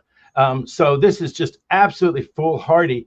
And, my analysis of this, and it's really scary, is that there's no rhyme or reason to this. In fact, probably if Maduro had kissed up to Trump and said a lot of nice things, this might not even have happened, because there's no, to deal with a vice president down there and to leave all the generals in power down there. It's not so much that they're drug dealers. It's that they have this sort of anti-American focus. And if you leave the anti-American focus groups all in down there, and I guess the tacit deal, the realpolitik would be they could oppress the public. They can force millions of people to flee the country because they're so arbitrary, anti-democratic, and terrible with their own people. I'm not here to say anything nice about Maduro. He and his gang down there are a bunch of thugs. But if all you do is leave them in power, no democracy, oppress the population, and meanwhile we're extracting more oil out of there, that really is imperialism. That was the imperialist way of 100, 200 years ago, where you let the government be awful, anti-democratic, ruled through a viceroy from the imperial power, and the people be damned, and try to extract as many resources as you can. I don't think that's going to work in Venezuela. For just a second on this, the Venezuelan oil industry is interesting. It's like the one in Mexico. It's nationalized. So it's like Pemex in Mexico. It's a national monopoly, which had a lot of autonomy. And in fact, Chavez and Maduro used to fight with that board, exactly what their policy was. It's very heavy crude oil that comes out of Venezuela. It's very hard for American refineries to refine it. So Venezuela tried to have this, what do they call it? Vertical integration. They have the Citgo gas stations around the United States are Venezuelan oil, and they lost a lot of money. They kind of mismanagement. They didn't do a very good job of it. And the idea that right now the marketable place to sell it is people who are used to heavy crude oil, which are, guess who? Iran, China, and Russia. The idea that we're going to sit there and sell it to Iran, China, and Russia, but in larger quantities than the Maduro government, for what purpose? To make Trump and a bunch of his friends rich. So this is just of a piece with taking bribes in exchange for pardons of the crypto scam that Trump and his family have run for billions of dollars. This is another way for him and some of his friends to line their pockets with Venezuelan oil that's Venezuela's, not ours, under any interpretation of the history of the place. And it's just awful. And of course, like everything else, you say, my God, in less than 3 years, we'll have a day of reckoning, or a long time of reckoning. And hopefully they can disgorge from Trump and his cronies all of the stealing that they're doing, including the stealing that they're hoping to do down there in Venezuela. But what just happened was an absolute violation of international law. The problem is that international law that you can't go into sovereign countries and snatch their leaders because you don't like them. It's something Putin did in Ukraine, tried to do in Ukraine with Zelensky. It's something that exactly the Chinese dream about every day to do to Taiwan. It's what all these terrible countries try to do to terrify their neighbors. And yes, Trump can get away with it right now because he has that power. The special forces are just unstoppable. They apparently have weapons. They can kill anybody who tries to defend Maduro. They killed over 100 civilians and military down there in Venezuela. When they say, oh, there were no real casualties, that's, of course, the American exceptionalism, casualties on our side, over 100 Venezuelans killed. And our American courts are not going to do anything about it because we have a doctrine which says that how you get a person to the United States, even if you abduct them, even if you go around extradition procedures, even if you do something awful like what we just did right now, that is not a defense in the federal courts. If you interrogated, after you were seized, you can get the interrogation suppressed. If you were brutalized in some way, maybe you can get a remedy. But the fact that you were abducted, this poor Mrs. Maduro has a black eye and everything that they did to her, that you were grabbed out of your own sovereign country, that you were the president and grabbed out of your own bed after your defense forces were killed, Mark, that is not a defense in the federal courts. There's something called the Kerr-Frisbee doctrine, which arises from two cases. One was Kerr, one was Frisbee, both decided by the U.S. Supreme Court, that said how you got here is not a defense to the charges. Well, it's. I just think it's clear that the American government, and I don't even know the American people, care so much about what happened to the president and his wife. I mean, I just think that there's sort of that. Even the legal cases, I say, it's a fig leaf. It's a smokescreen. This is just not about, the indictment of this guy who they've been after. They just pardoned the biggest narco trafficker in the history of the hemisphere in Hernandez, who ran Honduras. I mean, that was a legit narco trafficker and a brutal guy. Think Scarface, you know. If I read the indictment from 2020 correctly, Mark, I think that he was one of either the indicted or unindicted co-conspirators of Machado. Wow. For all we may see, this guy may be called to the stand to say, I'm a big dope dealer. I'm walking down the streets of New York, living in a luxury hotel, former head of Honduras. But yeah, I'm one of his co-conspirators.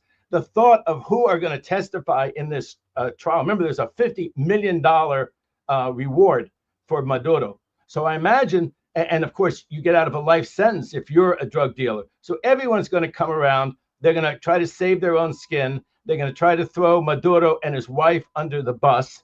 And from what I've seen of the old indictment, which is from 2020, and this new superseding indictment that charges not just Maduro and some of his top henchmen, but also charges his wife and his own son. His son is still alive and screaming about what's been going on down there in Venezuela. Sure. From what I can see of all of that, I think the trial could go either way. I've said to some of the other media, I do think that the wife has a chance to get bail with an electronic monitor under very restrictive conditions. Of course, I also thought that Diddy should have been gotten bail, so I'm not going out on a Katsadamas limb on this one. But she seems like someone who might be bailable. The other really interesting thing about the case is that the federal judge is 92 years old. He's a Clinton appointee. And apparently he had this case from 2020 and he went senior, but he hasn't left the bench entirely. So that's a related case. This superseding indictment from right now is related to that 2020 case of his.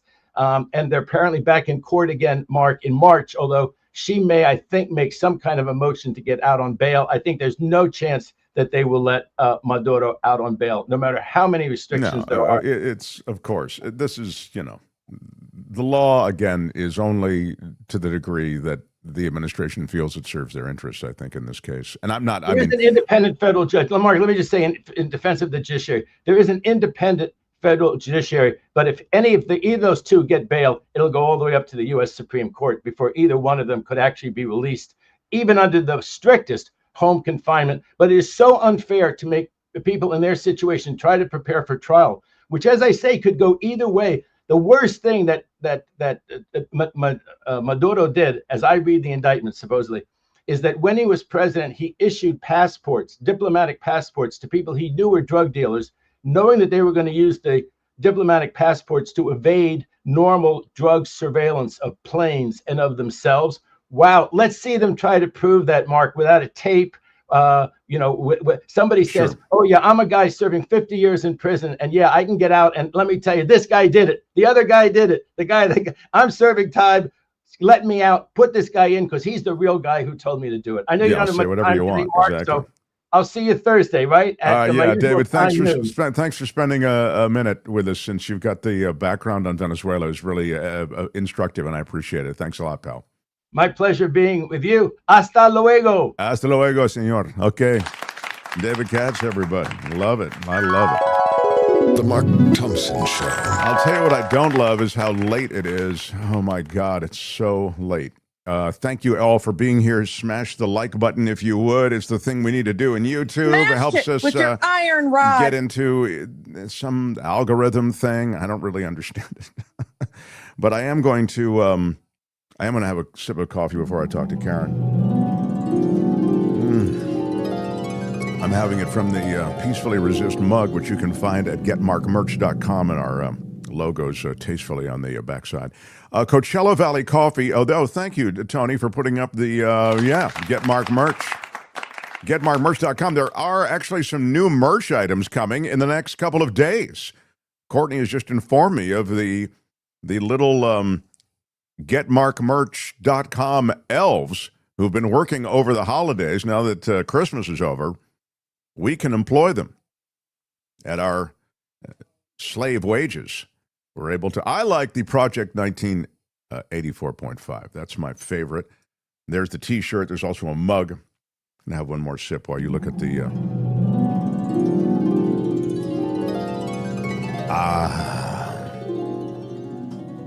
Thank you. Project 1984 mug and t-shirt. That's at getmarkmerch.com. The Coachella Valley coffee that I was just sipping, you can find it at CoachellaValleyCoffee.com. And you can get 10% off everything and anything on the site. People have told me they like their merch. They bought teas, and they have spices and coffees, and there's all sorts of ways in which you can get subscriptions there. And on anything that you buy, you get 10% off with Mark T at checkout. So that's the word on CoachellaValleyCoffee.com. So, The Mark Thompson Show. On Mondays, the first Monday of every month, we offer this to you as a palate cleanser and as a way to look at something that doesn't get a lot of attention.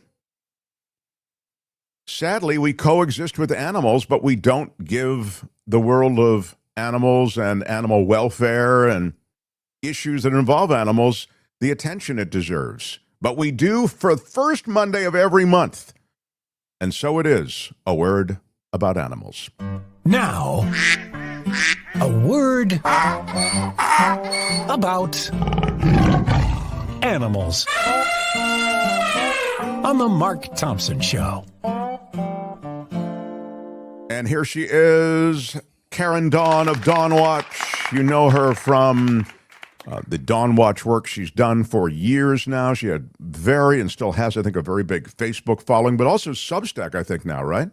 That's the main thing these days. Yes, that's where my attention is going. DawnWatch.substack.com. We'll have a link to that under this video. Say it again cleanly, and I'll stop, and so people can hear it.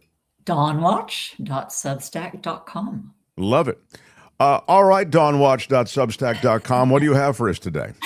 Well, you just mentioned that generally animals don't get nearly enough attention as they should. But of course, those who pay loads and loads of attention to them get in a lot of trouble. And we're going to talk about Brigitte Bardot today, who passed at the very, very end of last year and had dedicated the second half of her life, more than half of her life, to animals. The New York Times published a quote of the day on the 29th in which she said, "I gave my beauty and my youth to men, and now I'm giving my wisdom and experience, the best of me, to animals." That is what she devoted the whole second part of her life to. And that got her in a lot of trouble because in France, the National Front, the right-wing party, Marine Le Pen is in charge of that party, prides itself on being the only political party that seriously considers animal issues. And because Brigitte was clear that she cared about animal issues more than anything else in the whole world, she backed that party and therefore got seen as somebody aligned with that party. And it's funny, when animal advocates posted upon her death, our mourning of her, sometimes other animal advocates would say, oh God, she was just so horrible on other issues, that we can't, celebrate her just because she cared about animals, where that's not quite the way it went. The way it went was because she cared more passionately about animals than anything else. She felt forced to back folks who she didn't necessarily agree with on everything. And she has said that point blank, that the one reason she supported the right was because they were the only ones who gave serious attention to animal issues and prided themselves on that. So, you find that actually in this country, I hear it on certain issues that are relevant. They might even be local issues, and it's somebody who's GOP or with you, because usually you associate Democratic Party oftentimes with animal issues or with the issues of the downtrodden or the oppressed. But the reality is that Democrats and Republicans both, have troubled histories when it comes, I'm talking about Americans now, when it comes to animal rights issues. The size of these tiny cages in which they put chickens, for example, or, the treatment of pigs in these disgusting and horrible conditions, all of these things that you talk about and write about.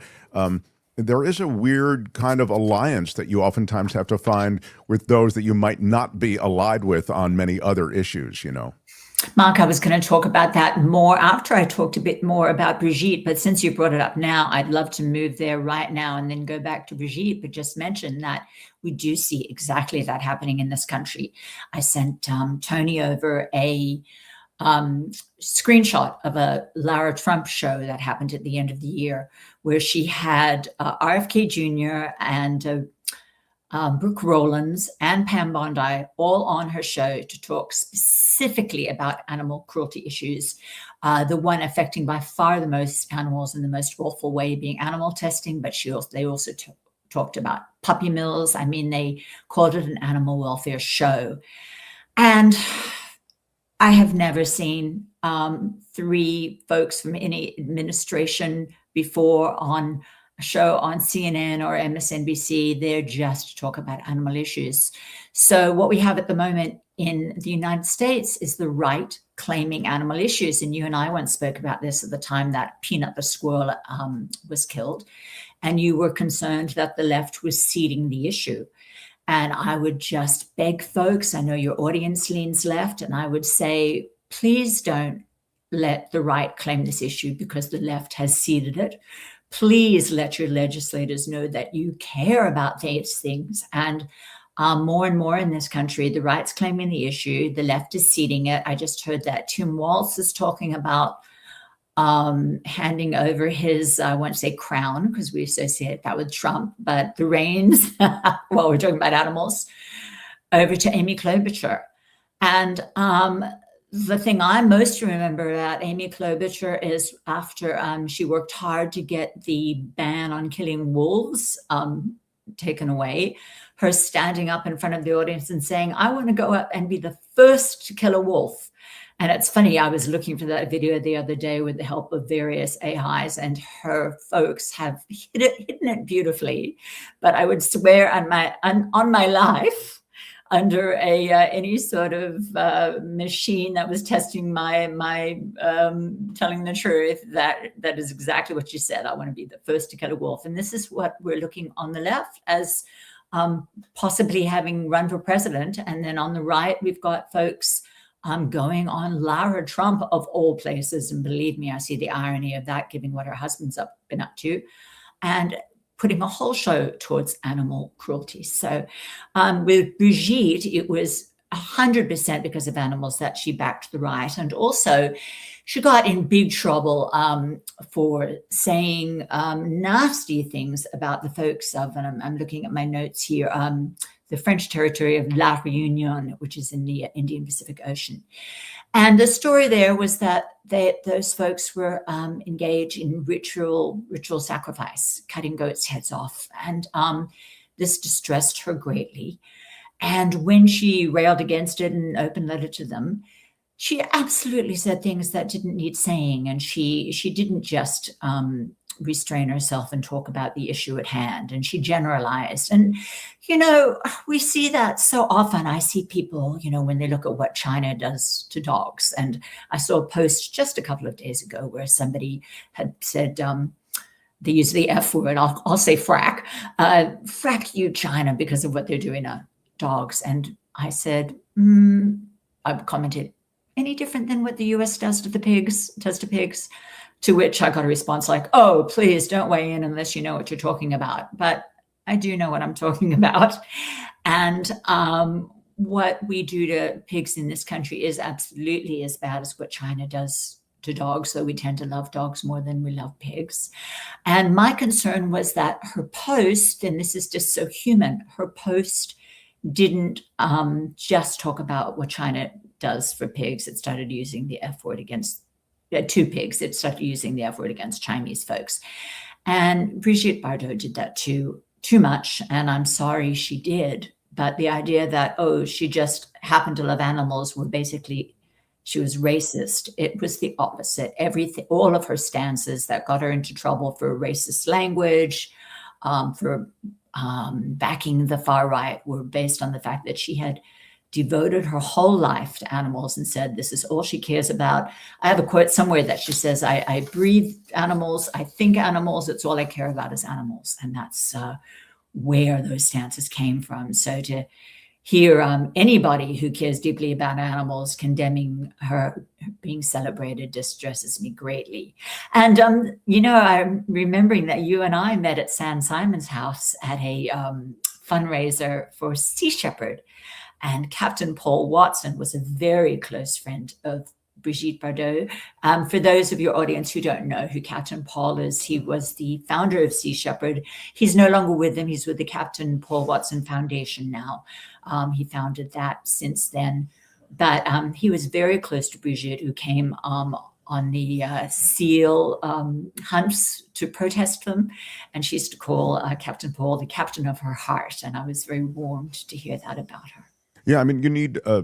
sadly, you need high-profile people to make all kinds of points. That's why influencer marketing is so strong, and you need celebrities to help with any kind of political movement and any sort of movement for animal rights. And so oftentimes, the enemy of my enemy is my friend on some things, and also there can be a purity test that very few of us can pass, So I'm sympathetic to much of what you've said. I think that Bardot was a problematic figure in some of the things that she said that we've kind of glossed over here. I mean, but that said, you kind of put it in a good context for me, which is associated with maybe her desire for a better world for animals, and she was ready to give ground on some of these other issues. So I'm really glad that you brought it up. And I didn't mean to gloss over them, but if we do look at, for example, when she was convicted of racist talk, I mean, that was specifically to do with a letter in which she was writing an open letter to the people of La Reunion about animal sacrifice. So she got carried away. She said things she should not have said, and I will absolutely condemn some of what she said. I felt like she was clumsy. I felt like she got passionate and just said whatever occurred to her without thinking of all the consequences of the people that she hurt and how that would reflect on animals and on her legacy. But the context of those things was always to do with animals. She was a provocative figure, and she was a crusader for women's freedom in kind of a throwback way, you know what I mean? And I have mad respect for the fact that she gave up what was a robust cinematic career for this world of activism and a thing that I care so deeply about, which is animal rights. I'm out of time. I love that we spend any time on this. I wish there was more oxygen given to the world of animals, but you can get a bunch of oxygen on these things through Dawn Watch. And again, Tony, be a love, darling. Put up her. Thank you so much. Dawnwatch.substack.com. Dawnwatch.substack.com. Karen Dawn, thank you for spending a bit of Mondays with us, and a happy new year. I wish for a gentler place this year. Thank you. Thank you for giving oxygen to these issues. Karen Dawn, everybody. Join the flock again next time for A Word About Animals on The Mark Thompson Show. The Mark Thompson Show. Where has the time gone, everybody? I don't know. It's been one of those days. You know, every time you invade a country, it takes up a lot of time talking about it. Let me get through some quickly, if you would. Can you throw them up real quick, and I'll try to get through as much as I can in the way of comments. Oh, sure. Yeah, we can do that. Let's do it fast. If you can do it fast, like a hyper trip through comments, and I'm going to try to make this screen bigger so I can see them. Clip that interview with Sarah, says Brenda Triplett. Yeah, let's do it. Clip it, Tony. Come on. Let's do it. All right. It will be dropped as a separate video a little bit later. Thanks, Tony. Insubordinate Academics with a $5 super chat says, you all need to read Kinzer's book, Overthrow, America's Century of Regime Change from Hawaii to Iraq. This is who you are as a nation. Wow, I can anticipate it. Big shout out. Thank you for that recommendation. And remarkable, says Richard Delamater for the $5 super chat. Yes, I do scold Mark when he poo-poos us. We have great takes sometimes, and I think he should celebrate us rather than poo-pooing us. I've received a lot of positive letters. Well, I'll read you Richard Delamater's email to me, and he's not. I mean, this is, you tell me. I mean, he was angry that I just read a comment. I think it was from Harry Magnan, and then instead of like waxing on about it, I said, "Oh, yeah." I said, "Well, you know, it was about karma." He said, "Karma's going to be repaid," and I said, "Well, karma, you know, sometimes isn't repaid quickly enough." That's what I said. I mean, how long do you want me to linger on the comment? I mean, I you know, again, but Richard Delamater is up my A about the fact that I didn't, you know, you're smearing your audience when you don't spend more time on them. It's like, God, dude, I read the comment. I commented on the comment. A lot of shows don't comment on the comment. They just put them up. How dare you? My God. Don't talk to me that way. Exactly. Thank you. You get it. All right. Good day, sir. We do that too, though. We put up comments sometimes when you're in the middle of talking to someone, but they're pertinent to the conversation. And that's so different. I feel can't they should look be at the highlighted. comments Yeah. and do the conversation and, totally. and whatever I'm saying at the same time. So yeah, we do that. But I'm saying like what we're doing now is something I think that's quite, anyway, I think we really try to split that baby as best we can. Plenty of money to spend on a war we don't need, says Robert Schwartz. None for health care for American citizens. Yeah, very well said. Thank you, Robert. That's so right. We got another one, or here? Sure. I need to pick up the pace. Oh, well, okay. It's my fault. I'll move faster. I'll move faster. Wouldn't be so sure about Greenland. Look at Katie Miller's post. Yeah, exactly. We posted it. She said soon, and she posted that picture of Greenland with the American flag over it. It will at least mean some rift with NATO and the Europeans. Very dangerous, says Alexander Hanel, I guess it is. You're so right, Alexander. And we touched on that. I mean, and you're right in two ways. A, I take the Greenland thing seriously, and I think that's reflected in this Greenland flex. Randy, speaking of Stephen Miller, I heard an analysis last night that the U.S. will now use Venezuela as a larger dumping ground for all the illegal immigrants we're deporting. Oh, clearly true. Yes. And what's wild is that so many were coming from Venezuela, fleeing Venezuela. Go ahead. Anything else? No, I need a quick. Sarah's books are so informative and disturbing. Great journalism. She's a real patriot. Yeah, right on.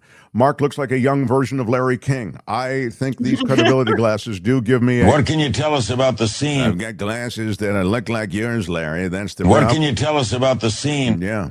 Thanks for saying young version. Hello. Thank you. There you go. I think that about wraps it up. That about wraps it up. Are you kidding me? I love it. Thank you very much, Kim, for rolling through those quickly. Tomorrow, we have quite the show. What do we have tomorrow, Kim? David K. Johnston will be here, as will Jefferson Graham. Yes. The brilliant David K. Johnston will weigh in on all of what's happening. I didn't even get to some things that I wanted to get to today, and the beauty of tomorrow is that we can move to tomorrow what I wanted to get to today. Thanks so much, Sarah Kendzior, for telling us the truth, even if it can appear dark. Bye. Have a great day. See you next Monday, says Dan KO 6YG. Yeah, you know. Danko's 6YG. You know Danko 6YG. Actually, Danko 6YG is a regular on our show. So, hasta la vista. Hasta mañana. Y mañana va a haber muchas cosas. Tomorrow there are going to be a lot of things. So, we'll see you all then. And until then. I'm Shadow Stevens for The Mark Thompson Show. Bye-bye. Thanks, Tony. Thanks, Kim. Thank you all. Out of time. Bye-bye. Out of time. See you tomorrow. Bye-bye.